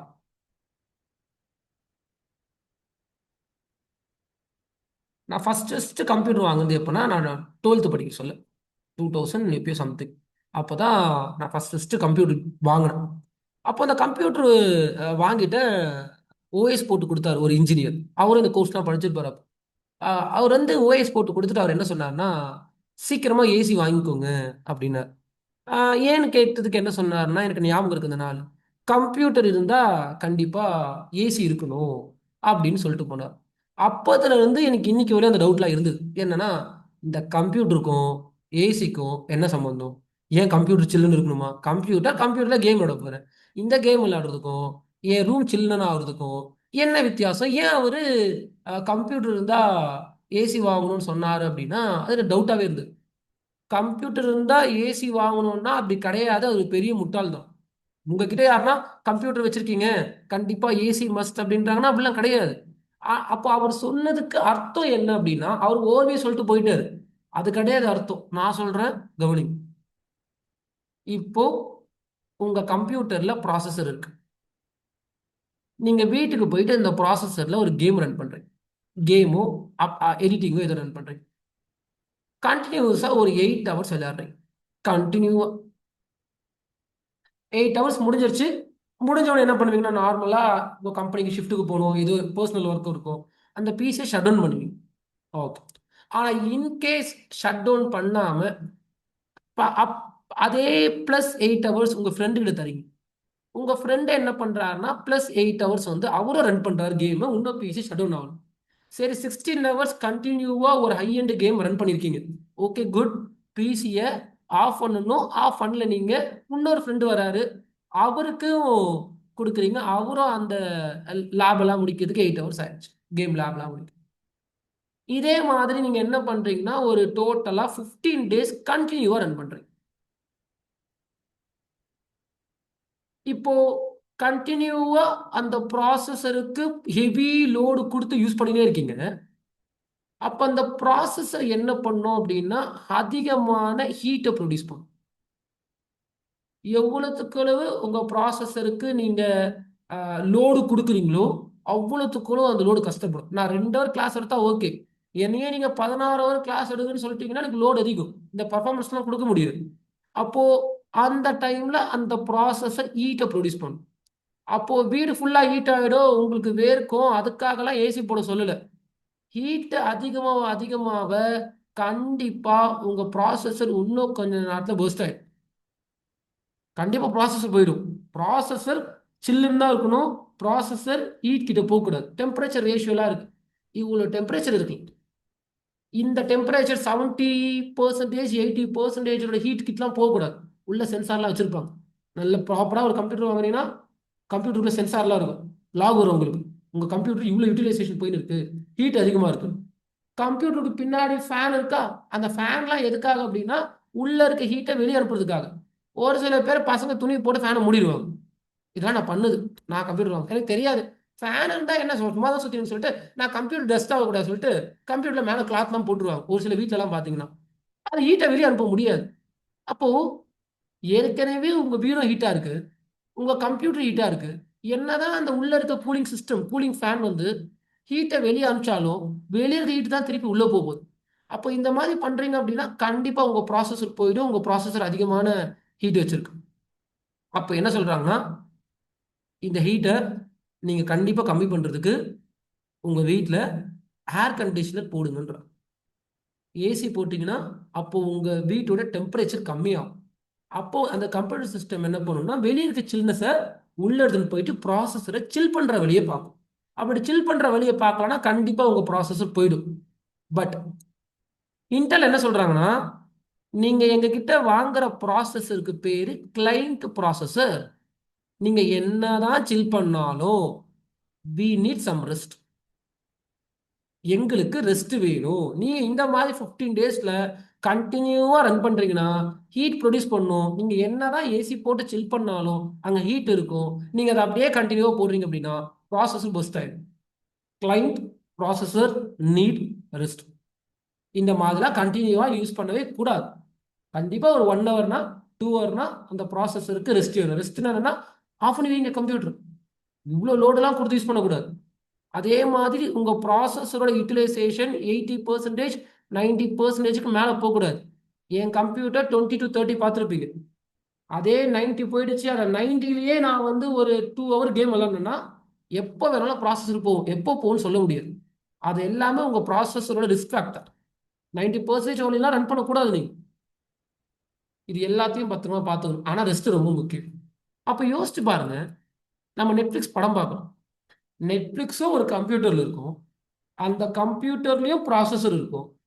அப்போது நெட்ஃப்ளிக்ஸும் 24/7 365 டேஸ் ரன் பண்ணுறாங்க. எப்போ நெட்ஃப்ளிக்ஸ் சர்வர் ஆஃப் பண்ணி வைப்பாங்க? ஆயுத பூஜைக்கு ஆஃப் பண்ணுவாங்களா? விநாயகர் சதுர்த்தி ஆஃப் பண்ணுவாங்களா? எப்போ ஆஃப் பண்ணுவாங்க? எப்போ ஆஃப் பண்ணுவாங்க? சர்வர் யூஸ் எப்போ ஆஃப் பண்ணுவாங்க? ஆஃப் பண்ண மாட்டாங்க சார். அப்படின்னா நெட்ஃப்ளிக்ஸ் சர்வர் நாளைக்கு ஆயுத பூஜை 2 நாள் லீவுன்னு சொல்லிட்டு நெட்ஃப்ளிக்ஸ் ஆஃப் பண்ண போறது கிடையாது. ஃபேஸ்புக்கை ஒரு நாள் ஆஃப் பண்ணி வைக்க போறது கிடையாது. எப்பவுமே அந்த மாதிரி சர்வர்ஸ் ஆஃப் பண்ண போறதே கிடையாது. Continue run. அப்படின்னா இங்க 15 நாளே முடியாதுன்ற, இங்க 15 நாளே பண்ணக்கூடாதுன்ற. அவங்க கண்டினியூவா என்ன பண்றாங்க அப்படின்னா 365 days 24/7 உங்களுக்கு வந்து லைவ்ல வைக்க போறாங்க எல்லா மிஷின்ஸையும். அப்போ அவங்களுக்கும் கண்டிப்பா ஹீட் ப்ரொடியூஸ் ஆகும், அவங்களுக்கும் ரெஸ்ட் வேணும். ஆனா ரெஸ்டே கொடுக்காம தான் யூஸ் பண்றாங்க. அப்ப அவங்க ப்ராசஸருக்கு ரெஸ்ட் வேணாமானா எஸ், அவங்க ப்ராசஸருக்கு ரெஸ்ட் வேணாம். ஏன்னா இன்டெல் என்ன சொல்றாங்கன்னா அந்த மாதிரி பர்பஸுக்கு you want to buy a server ப்ராசஸர்ன்றா. இன்டெல் 2 விதமா வச்சிருக்காங்க, கிளைண்ட் ப்ராசஸர், சர்வர் ப்ராசஸர். நம்ம யூஸ் பண்றதெல்லாம் client processor i7, i5, i3, i9 இந்த ப்ராசஸர் தான் கிளைண்ட் ப்ராசஸர் தான். ஓகேவா? நம்ம i9 பெருசுன்றோம், i9 கிளைண்ட் ப்ராசஸர் தான். அந்த ப்ராசஸருக்கு ரெஸ்ட்லாம் முக்கியம். i9 ப்ராசஸர் வாங்குறீங்கன்னா 24 கோர் இருக்கும். பிசிக்கலாவே i9ல 24 கோர் இருக்கு பிசிக்கலா. ஹைப்பர் 13 போட்டிருப்பாங்க. i9னா உங்களுக்கு எப்படி இருந்தாலும் அப்படியே 24 48 விர்ச்சுவல் கோர் மாதிரி டோட்டலா வேலை செய்யும். பிளஸ் அதுல கிளாக் ஸ்பீடெல்லாம் இருக்கு, இன்னும் நல்ல பர்ஃபார்மன்ஸ் கொடுக்கும். பட் அது கிளைண்ட் ப்ராசஸர் தான். அதுக்கும் கண்டிப்பா ரெஸ்ட் எல்லாம் முக்கியம். அந்த ப்ராசஸர் எல்லாமே லேக்ஸ்ல வந்துடும், ப்ராசஸர் மட்டும். சர்வர் ப்ராசஸருக்கு ஒரு பேர் வைக்கிறாங்க இன்டெல், அதுக்கு பேர் தான் ஜியான் ப்ராசஸர். நீங்க எங்கேயாவது ஜியான்னு பாக்குறீங்கன்னா அந்த வேர்டை புரிஞ்சுக்கணும், அது இன்டெலோட சர்வர் ப்ராசஸர். இந்த ப்ராசஸருக்கு ரெஸ்ட் எல்லாம் கிடையாது, நீங்க 24/7 ரன் பண்ணலாம். அப்போ இது இன்னும் பட்ஜெட் அதிகம். i9 விட ஜியான்ல பட்ஜெட் ரொம்ப அதிகம். ஜியான்ல சார் உங்க சிஸ்டம் ஜியான் தானே சார்? ஆமாங்கப்பா, எந்த ஜியான்? அப்போ ஜியான்ல பிளாட்டினம், கோல்டு, சில்வர்னு ஜென்ரேஷன் வச்சிருக்காங்க. சில்வர்னா கோர் கம்மியா இருக்கும், கோல்டுனா கொஞ்சம் அதிகம், பிளாட்டினம்னா ரொம்ப அதிகம். அப்போ இங்க கோல்டு, பிளாட்டினம், சில்வர்னு பிரிச்சு வச்சிருப்பாங்க. அப்போ இன்டெல் ஜியான் எங்க பாக்குறீங்களோ அது கிளைண்ட் ப்ராசஸர் கிடையாது, அது சர்வர் ப்ராசஸர். ஹெவி லோடு கொடுக்கலாம், இது ஆஃப் பண்ணி வைக்கணும்னா எந்த கண்டிஷன்ஸும் கிடையாது. கண்டினியூவா 24/7 5 years வரையும் ரன் பண்ணலாம். இன்டெல் என்ன சொல்றாங்கன்னா லைஃப் டைம் எதுவுமே கிடையாது, இந்த ப்ராசஸருக்கு 5 வருஷம் அவங்க கேரண்டி கொடுப்பாங்க எல்லாத்துக்கும். எந்த ஹார்ட்வேர் இருந்தாலும் 5 years தான். ஓகே, இஓஎல் இஓஎஸ்ன்னு இருக்கு, end of life, end of service. End of life என்னன்னா இதுக்கு இவ்வளவுதான் லைஃப், அதுக்கு மேல அதை யூஸ் பண்றதும் பண்ணாததும் உங்க இஷ்டம். ஆனா அதுக்கு மேல யூஸ் பண்ணி பிரச்சனை வந்துச்சுன்னா என்ன கேட்கக்கூடாதுன்னு வாங்க இன்டெல். இப்போ இன்டெல் i7 i3 இருக்குது, ஏன் டியூயல் கோர் இருந்தது, ஃபர்ஸ்ட் டியூயல் கோர். இப்பயும் பாதி லேப்டாப்ல டியூயல் கோர் இருக்கு. அந்த டியூயல் கோர்ல எதனா இஷ்யூ வந்துச்சுன்னா இன்டெல் நீங்க கேட்க முடியாது. ஏன்னா அவங்க என்ன சொல்லிட்டாங்கன்னா நாங்க அதை எப்பயோ லான்ச் பண்ணோம், இந்த இயர் பீரியட்ல தான் யூஸ் பண்ணணும்னு சொல்லிட்டோம். அந்த இயர் பீரியட்ல எதனா இஷ்யூ வந்துச்சுன்னா we will solve that. இப்போ அந்த இயர் முடிஞ்சிருச்சு, அதுக்கு மேல நீங்க யூஸ் பண்ணுன்னா பண்ணிக்கோங்க, இஷ்யூக்கு நாங்க பொறுப்பு இல்லை. நீங்க வேற ப்ராசஸர் மாறி இருக்கும், மாறாம வச்சுக்கீங்கன்னா வச்சுக்கோங்க. ஓகேவா? அப்போ எல்லா டிவைஸுக்கும் ஒரு லைஃப் எண்ட் இருக்கு, ஏன்னா அதுக்கு மேலே அது உழைக்காது, அவ்வளோதான் உழைக்கும். அப்போ நீங்கள் என்னதான் இன்டெல் ஜியான் வாங்கினாலும் 5 years. ஓகேவா? அதுக்காக 5 yearsலேயே முடிஞ்சிடாது. 5 years வாங்கி 15 வருஷம் 20 வருஷம் ஓட்டுவாங்க, அவ்வளோ ஒர்க் ஆகும். எல்லாரும் 5 yearsக்கு மாறல மாட்டாங்க, நல்ல பர்ஃபார்மன்ஸ் கொடுக்கும். அதெல்லாம் அவங்க ரிஸ்க் ஃபேக்டர் எடுக்கக்கூடாது சொல்லிட்டு அவங்க 5 yearsன்னு டவுட் இருக்கும்.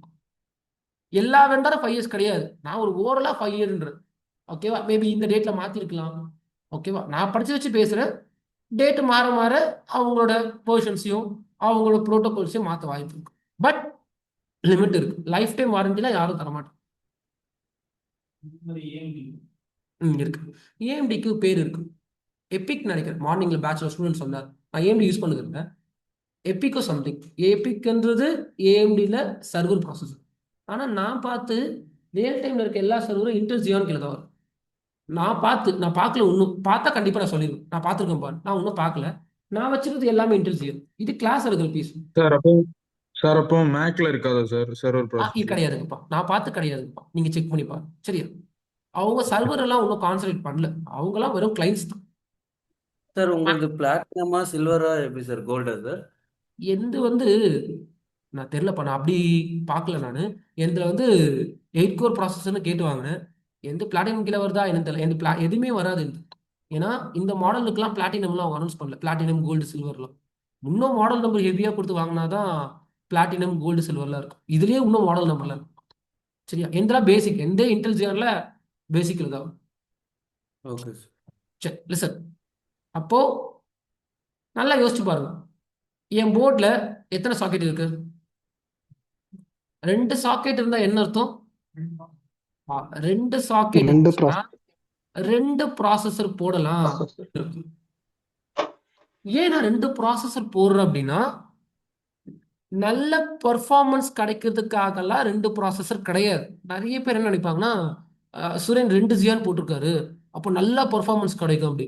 அதுக்கு நான் ஒரே ஜியான் நல்ல காசு கொடுத்து நான் பெர்ஃபார்மன்ஸ் வாங்கிப்பேன். 2 சாக்கெட்டு 2 ப்ராசஸர் எதுக்காக பில்ட் பண்ணியிருக்காங்க அப்படின்னா, ஒரு வார்த்தை சொல்ற முக்கியமான வார்த்தை, அதை மறந்துடக்கூடாது, அதுதான் failure. Multi tasking. Multi tasking ஒரே ப்ராசஸர் போதும். ஃபெயிலோர் இது சீசனிலே வரும். இங்க என்ன பாக்குறீங்களோ இதுல ஒரு சிலது சீசனில வரதான் போகுது. ஃபெயிலோவர்னா என்னன்னு கேட்டீங்கன்னா, ஒன்னு போச்சுன்னா இன்னொன்னு இருக்கணும். இப்போ ஃபார் எக்ஸாம்பிள் நாளைக்கு என்னால கிளாஸுக்கு வர முடியலன்னா நான் கிளாஸ் லீவ் அனௌன்ஸ் பண்ணக்கூடாது. சும்மா லீவ் அனௌன்ஸ் பண்ணா எப்போ இந்த பேட்சை முடிக்கிறது, நீங்க ஃபீஸை கட்டிருக்கீங்க, பெரிய பிரச்சனை ஆயிடும். இன்கேஸ் நாளைக்கு நான் வர முடியலன்னா வேற ஒரு ட்ரெயினர் வந்துடணும்.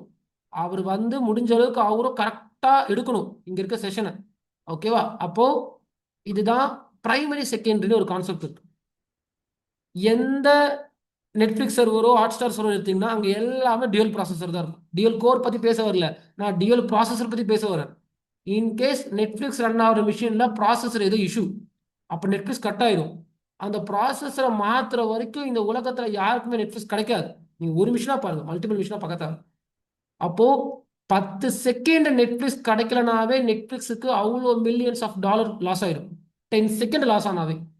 இங்க நீங்க ப்ராசஸர் மாத்துற வழியெல்லாம் போச்சுன்னா ரொம்ப கஷ்டம். அப்போ ஒரு ப்ராசஸர் இருக்கணும். அந்த ப்ராசஸர் எப்படி இருக்குன்னா, அந்த ப்ராசஸர் இஷ்யூ வரக்கூடாது, அந்த மாதிரி ப்ராசஸர் இருக்கணும். அப்படின்னு ஒரு ப்ராசஸர் கண்டுபிடிக்க முடியாது. ஒரு ப்ராசஸர் பிரச்சனையே வராத ஒரு ப்ராசஸர் இருக்கணும் சுரேன். அந்த ப்ராசஸர் டவுனே ஆகக்கூடாதுன்னு ஒரு ப்ராசஸரை கண்டே பிடிக்க முடியாது யாருனாலையும்.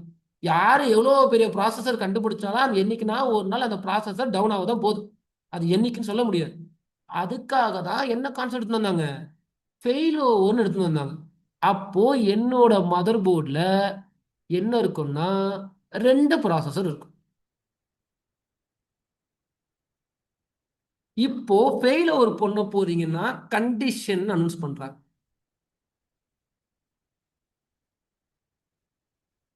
கண்டிஷன் என்னன்னா, நீங்க 2 ப்ராசஸர் போட போறீங்களா, அந்த 2 ப்ராசஸர் டிட்டோ சேமா இருக்கணும். அது ஏன் சேமா இருக்கணும்னா, எக்ஸாம்பிள் சொல்றேன். இப்போ இங்க 2 நாள் நீங்க சுரேன் கிட்ட பழகிட்டீங்க, கிளாஸ் 2 நாள் அட்டன் பண்ணிருப்பீங்க, 2 நாள் சுரேன் கிட்ட பழகிட்டீங்க. இப்போ நாளைக்கு நான் வரலன்னா இன்னொரு ட்ரெயினர் வர போறாரு. அந்த ட்ரெயினர் என்னை விட நல்லா எடுத்தா எனக்கு பிரச்சனை இல்லை, பேட்ச்க்கும் பிரச்சனை இல்லை. என்னை விட கீழே எடுத்துட்டாருன்னா இந்த பேட்ச்ல இஷ்யூ வரும். ஒன்னு ஈக்குவலுக்கு எடுத்துடணும், இல்லை எனக்கு மேலே எடுத்துடணும். அப்போ பசங்க ஜாலியாக இருப்பாங்க, எந்த பிரச்சனையும் கிடையாது. அதுவே நாளைக்கு வரப்போற ட்ரெயினர் இன்கேஸ் அவர் வீக்கா இருக்காரு, பயந்துறாரு, ஏதோ தடக்கடா கூட எடுத்து முடிச்சுட்டு போயிடுறாருன்னா அப்போ எனக்கு கம்ப்ளைண்ட் வரும், எனக்கு இஷ்யூ வரும். அப்போ லாஜிக் எப்படி இருக்கணும்னா, இந்த ப்ராசஸர் தான் லோடு எடுத்துன்னு இருக்கு, இந்த ப்ராசஸர் மூலமா கேம் ரன் பண்ணி இருக்கீங்க. இந்த ப்ராசஸர் போயிடுச்சுன்னா இந்த ப்ராசஸ் எல்லாமே இந்த ப்ராசஸருக்கு மாறும். அப்போ இது என்ன ஸ்பீட்ல இருக்கோ அதே ஸ்பீட்ல இந்த ப்ராசஸர் இருக்கணும், இல்லைன்னா ஷேர் பண்ண முடியாது வேலையை. அப்போ என்ன சொல்லிட்டாங்கன்னா, ஃபெயில் ஓவர் பண்ண போறீங்கன்னா, இது இங்க மட்டும் கிடையாது, எங்கெல்லாம் ஃபெயில் ஓவர்ன்ற வார்த்தை இனிமேல் கேள்விப்படுறீங்களோ இந்த 2 மாசம் என் கூட இருக்க போறீங்க. இருப்பீங்களான்னு தெரியல, காசு காட்டினாதான் கன்ஃபார்ம் ஆகும். சரியா? அப்போ இந்த 2 மாசத்துல எங்கெல்லாம் சுரேனோ ஏமந்தோ ராகுல் சாரோ ஃபெயில் ஓவர்ன்ற வார்த்தை யூஸ் பண்றாரோ அங்கெல்லாம் கண்டிஷன் என்னன்னா, இங்க என்ன ப்ராசஸர் போட்டிருக்கீங்களோ அதே ப்ராசஸர் இங்க இருக்கணும். ஜென்ரேஷன்ஸ் கூட மாறக்கூடாது. இங்க i7 3rd ஜென்னா இங்க i7 3rd ஜென் தான். இங்க i7 மாடல் நம்பர் என்னவோ அதே மாடல் நம்பர் இங்க இருக்கணும். ரெண்டுமே ஒரு குட்டி நம்பர் கூட மாறி இருக்க கூடாது. அப்படி மாறி போட்டீங்கன்னா ஒரு ப்ராசஸர் தான் ஒர்க் ஆகும், இன்னொரு ப்ராசஸர் ஒர்க் ஆகாது, ஃபெயில் ஓவர் நடக்காது. அப்போ என் கம்ப்யூட்டர்ல டோட்டலா 2 ஜியான் சிபியூ போட்டிருப்பாங்க, ரெண்டுமே E5620. ஒரு ப்ராசஸர் E5620, இன்னொரு ப்ராசஸர் E5620 வந்திருக்குனாவே தப்பு தான். ஐனா எவ்வளோ எக்ஸ்ட்ரா ஃபீச்சர்ஸ் இருக்கும். இந்த ப்ராசஸர் இல்லை அதில் இருக்குன்னா நீங்கள் போட்டாலும் ஒரு ப்ராசஸ் தான் ஒர்க் ஆகும். அப்போ திருப்பி சொல்றேன், சுரேன் கம்ப்யூட்டர்ல 2 ப்ராசஸர் இருக்கிறது ஹை எண்டுக்காக கிடையாது. எதுக்காக? கிளாஸ் எடுத்துனே இருக்கு, ஒரு பெரிய முக்கியமான செஷன், ஏதோ ஒரு இஷ்யூ, ஒரு ப்ராசஸர் எரர் அடிச்சிருச்சுன்னா என் கிளாஸ் கட் ஆகாது, என் லோடு எல்லாமே இன்னொரு ப்ராசஸர் எடுத்துக்கும். அதுக்கப்புறமா நான் கிளாஸ் முடிஞ்ச அப்புறமா அந்த ப்ராசஸர் என்ன இஷ்யூனா சரி பண்ணிக்க போறேன், என் கிளாஸ் கட் ஆகக்கூடாது. அப்போ எல்லா கம்பெனியும் ஒன்னையே நம்பி இருக்க மாட்டாங்க. எந்த கம்பெனி ஒன்னேனா ஒரு எஸ்எம்பிஎஸ் நம்பி இருக்க மாட்டாங்க. உங்க கம்ப்யூட்டர் நேற்று ஒரு எஸ்எம்பிஎஸ் தானே போடுறோம், அதுவே ஹை எண்ட் மிஷின் போகுது, அங்க இருக்கு நான் காமிப்பேன். அதெல்லாம் 2 எஸ்எம்பிஎஸ் இருக்கும். ஏன் 2 எஸ்எம்பிஎஸ்? இன்கேஸ் ஒரு எஸ்எம்பிஎஸ் போயிடுச்சுன்னா நேற்று சொன்னா எஸ்எம்பிஎஸ் போயிடுச்சு என்ன பண்றது? வீட்டில் இருக்க கம்ப்யூட்டருக்கு ஓகே, ஆஃபீஸில் இருக்க கம்ப்யூட்டருக்கு, நெட்ஃபிளிக்ஸ் ஹோஸ்ட் பண்ண கம்ப்யூட்டருக்கு ஒரு எஸ்எம்பிஎஸ் இருந்து அந்த ஒரு எஸ்எம்பிஎஸ் போயிடுச்சுன்னா 2 எஸ்எம்பிஎஸ் இருக்கும். Active SMPS, passive SMPS. Active வழியா பவர் சோர்ஸ் போகும், பாசிவ் வழியா பவர் சோர்ஸ் போகும், இல்லை சும்மா டிடெக்ட் எடுக்காது. ஆக்டிவ் கட் ஆனா டடன் பாசிவ் பவர் கொடுக்க ஆரம்பிச்சிடும். அப்போ ஐடிக்குள்ள டிவைஸ் வந்துட்டீங்கன்னாவே எல்லாத்துக்கும் ஃபெயிலோர் டிசைன் பண்ணியிருப்பாங்க. ஃபெயிலோர் இருந்துச்சுன்னா நம்மளுக்கு நல்லது, இன்ஜினியருக்கு. ஏன் நல்லதுன்னா, இன்கேஸ் ஒரு ப்ராசஸர் கட் ஆனாலும் இன்னொரு ப்ராசஸர் பார்த்துக்கும். நான் வீட்டில் இருக்க வேலையெல்லாம் முடிச்சுட்டு ஆஃபீஸ்க்கு போயிட்டு ஏன் இது டவுன் ஆச்சுன்னு பார்ப்பேன். ஒரே ப்ராசஸர் இருந்துச்சுன்னா அது போச்சுன்னா எனக்கு டிக்கெட் வரும். நான் வீட்டில் இருந்தாலும் இமீடியட்டா ஆஃபீஸ்க்கு போகணும். ஷிஃப்ட் டைம்னு ஒன்று கிடையவே கிடையாது நம்மளுக்கு. அவங்க ஷிஃப்ட் டைம்னு சொல்லுவாங்க, இந்த 10 to 5 ஷிஃப்ட் டைம் தான். ஓகே, அது உங்க ஆஃபர் லெட்டர் வரப்போகுது. ஆனால் இஷ்யூன்னு வந்துருச்சுன்னா அதை ஷிஃப்ட் டைம்ல நம்மளுக்கு பார்க்க முடியாது. ஏன்னா நெட்வொர்க் கட் ஆச்சுன்னா டோட்டலாக காலி, எல்லாமே காலி. ஓகே, அப்போ ஒரு சில டைம் ரெடியா இருக்கணும். அதுக்கு தான் பேர் டெக்னிக்கல் சப்போர்ட் இன்ஜினியர். சரி, அப்போ இன்னைக்கு கிளாஸ்ல ஓரளவுக்கு டீப்பா இந்த ப்ராசஸர் பத்தி டிஸ்கஸ் பண்ணியிருக்கோம். இந்த நேத்து கிளாஸ்ல ஒரு டவுட். சொல்லுங்க. இது சாக்கெட் 2ங்களா? ஆமா, சாக்கெட் எடுத்தேன். அதுல 2 சாக்கெட்னு இருந்துச்சு உங்க மதர் போர்டில். ம் பட் அதுல 2 ப்ராசஸர் கனெக்ட் ஆயிருக்கா இல்லையா நாங்க எப்படி சார் எங்களுக்கு தெரியும்? அது நீங்க இந்த இமேஜ்ல பார்க்க முடியாது. இப்போ இதுல 2 கனெக்ட் ஆயிருக்கா இல்ல ஒரே ப்ராசஸரு 8 கோர் கொடுக்குதான்னு இந்த இதுல பார்க்க முடியாது. பயாஸ்னு ஒரு ஆப்ஷன் இருக்கும், நீங்க கேள்விப்பட்டிருப்பீங்க. கம்ப்யூட்டர்ல பயாஸ்னு இருக்கு, அதை பத்தி டீச் பண்ணுவேன், இப்ப வேணாம். கம்ப்யூட்டர்ல பயாஸ் இருக்கு.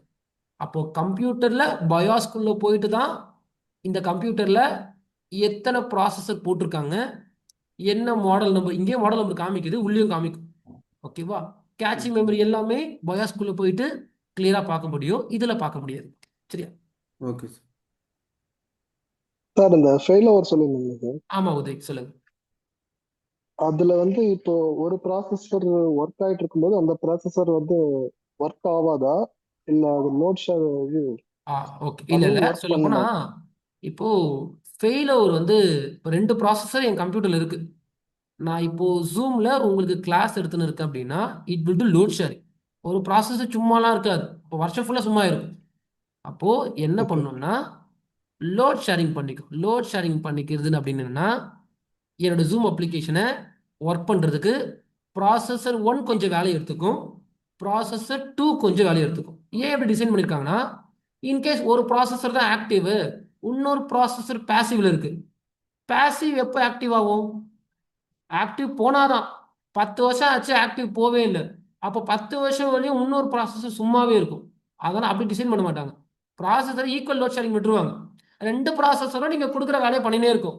ஒரு ப்ராசஸர் போயிட்டாருன்னா அந்த வேலையை மொத்தமா சேர்த்து இந்த ப்ராசஸர் பண்ண ஆரம்பிச்சுக்கும்.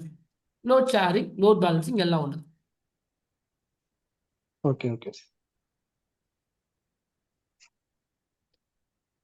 சரி, அதனால ஒரு சின்ன ரிக்வஸ்ட் தான், திருப்பி சொல்றேன். இப்போ கிளாஸ் முடிச்சவனையும் போய் சாப்பிடுங்க. சாப்பிட்டு முடிச்சுட்டு அந்த 10 மணிக்கு, இன்னைக்கு பார்த்தீங்க சின்ன கண்டென்ட் கிடையாது, ஹெவி கண்டென்ட். 10 மணிக்கு நோட்டு போட்டு இதெல்லாம் எழுதுங்க. திருப்பி சொல்லிடுறேன், எங்ககிட்ட சிசிஎன்ஏ நிறைய பேர் ஜாயின் பண்றாங்க.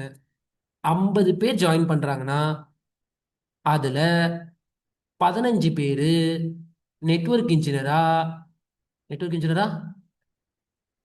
ஆகுறது கிடையாது. ஆ இது இது எங்க இன்ஸ்டியூட் தான், நாங்களே வெளிப்படையா சொல்றோம். இதுல வந்து சும்மா வந்து மார்க்கெட்டிங் மாதிரி சுரேன் நெட்வொர்க்ல படிச்சா இன்ஜினியர் ஆயிடலாம், அதெல்லாம் சும்மா. 100% பிளேஸ்மெண்ட், அதுவும் சும்மா. யாருனாலே 100% பிளேஸ்மெண்ட்லாம் தர முடியாது.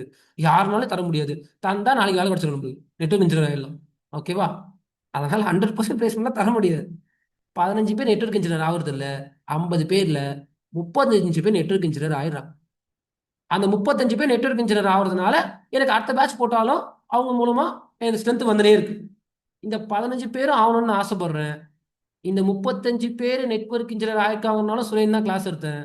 இந்த 15 பேர் நெட்வொர்க் இன்ஜினியர் ஆகாம வெளியே போனவங்களுக்கும் சுரேன் தான் கிளாஸ் எடுத்தேன். பிரச்சனை என்னன்னு கேட்டீங்கன்னா, இவங்க எல்லாருமே வீட்டுக்கு போகணும்னுமே இங்க இருக்க செஷனை மட்டும் நம்பாம வீட்டுக்கு போகணும்னு நோட்டு போட்டு என்ன சொல்லி கொடுத்தாருன்னு படிச்சவங்க. இவங்க எல்லாரும் ஓவர் கான்ஃபிடென்ட். நான் பார்த்துக்கிற சுரேன்னு பார்த்தாங்க. நான் உங்களுக்கு டேட்டா பேஸே வச்சிருக்கேன். இப்போ கூட ஜாப் இல்லாம அதர் டொமைன்ல தான் இருக்கேன். வீட்டில் படிங்க, இன்ஜினியர் ஆயிடலாம். அப்படி ஆகலைன்னா என்ன வந்து கேளு. நான் இவ்வளோ 2 மாசம் வீட்டில் படிச்ச சுரேன், எனக்கு ஹோம்ஒர்க் டெஸ்ட் எல்லாம் சப்மிட் பண்ணுது. அப்போ சொல்லுங்க இன்ஜினியர் ஆகணும். ஓகேவா? ஸோ இந்த செஷன்லாம் சும்மா வந்தோம், பார்த்தோம், புரிஞ்சுதாப்பா, புரிஞ்சுது, பாய்ப்பா, பாயினோட எல்லாமே சாப்பிட்டு தூங்கி நல்லா ஜம்முன்னு இருக்கீங்க. அதெல்லாம் இங்கே செட் ஆகாது. முடிஞ்சா 2 மாசம் என் கூட ஃபுல்லா டிராவல் பண்ணணும். 2 மாசம் எப்படி டிராவல் பண்ணணும்னா 7 to 9 மட்டும் தான் படிக்க போறீங்கன்னா ரிஸ்க் தான். உங்களால இன்ஜினியர் ஆக முடியாது. நீங்க எவ்வளவு காசு வேணா கொடுங்க. Night studies, Saturday Sunday, week ஆஃப்னா வெளியே போயிடக்கூடாது. ஏற்கனவே எல்லா வீக் ஆஃபும் வெளியெல்லாம் போயாச்சு. வீக் ஆஃப்னா இன்ஸ்டியூட் வரணும். இன்ஸ்டியூட் வர முடியும்னா வீட்டில் உட்காந்து ஒரு 4 hours படிக்கணும். இது எல்லாம் பண்ணீங்கன்னா மார்ச் மாசம் நீங்க நினைச்ச மாதிரி உங்க லைஃப் மாறும். இல்லைன்னா மார்ச் நார்மலா இருக்கும். ஏன்னா ஜான் 5 பேட்ச் போகும் எனக்கு. மார்ச்ல முடிச்சிருவேன். மார்ச் எண்டில் உங்களுக்கு எங்கன்னா ஒரு ஜாப் கிடைச்சிரும். ஓகே, அது கிடைக்கணும்னா இந்த 2 மாசம் ஃபுல் எஃபர்ட் போடணும். அதர் கான்சன்ட்ரேஷன்ஸ்லாம் எதுவுமே இருக்கக்கூடாது. ஃபேமிலி கமிட்மெண்ட்ஸ் இருந்தாலும் கொஞ்சம் ஓரமாக வச்சுட்டு நைட் ஸ்டடிஸ் பண்ணணும். நீங்க படிக்கிறது எப்படி இருக்கணும்னா, உங்க வீட்டில் உங்களுக்கு கேட்கணும், என்னடா திருந்துட்டியா, என்ன நைட்லாம் படிக்கிறியான்னு. ஏன்னா நம்ம நைட்டு படிச்சு எத்தனை வருஷம் இருக்கும்னு நினைக்கிறீங்க? நைட்டு 10 மணிக்கு நோட் ஓப்பன் பண்ணி படிச்சு ஐ திங்க் காலை பாஸ் அவுட் விட்டுருங்க. இப்போ உங்களுக்கு ஒரு ஏஜ் 25, 26 இருக்குன்னா நீங்க நைட்டு படிச்சு ஒரு 5 வருஷம் 6 வருஷம் இருக்கும். என் கணக்கு பொறுத்து இருக்கும். அப்போ நீங்க நைட்டு 10 மணிக்கு எழுந்து படிக்கிறது உங்க அம்மா உங்க அப்பாவும் பார்த்து, என்ன என் பையன் என்ன நைட்லாம் படிக்க ஆரம்பிச்சிட்டான் அப்படின்னு கேட்கணும். அப்படி கேட்குற மாதிரி நைட்டு உட்காந்து 10 மணிக்கு படிப்பீங்கன்னு எனக்கு நம்பிக்கை இல்லை. முடிஞ்சா படிங்க. நாளைக்கு கொஷின் கேட்க சொல்லதான் எனக்கு தெரியும். So this is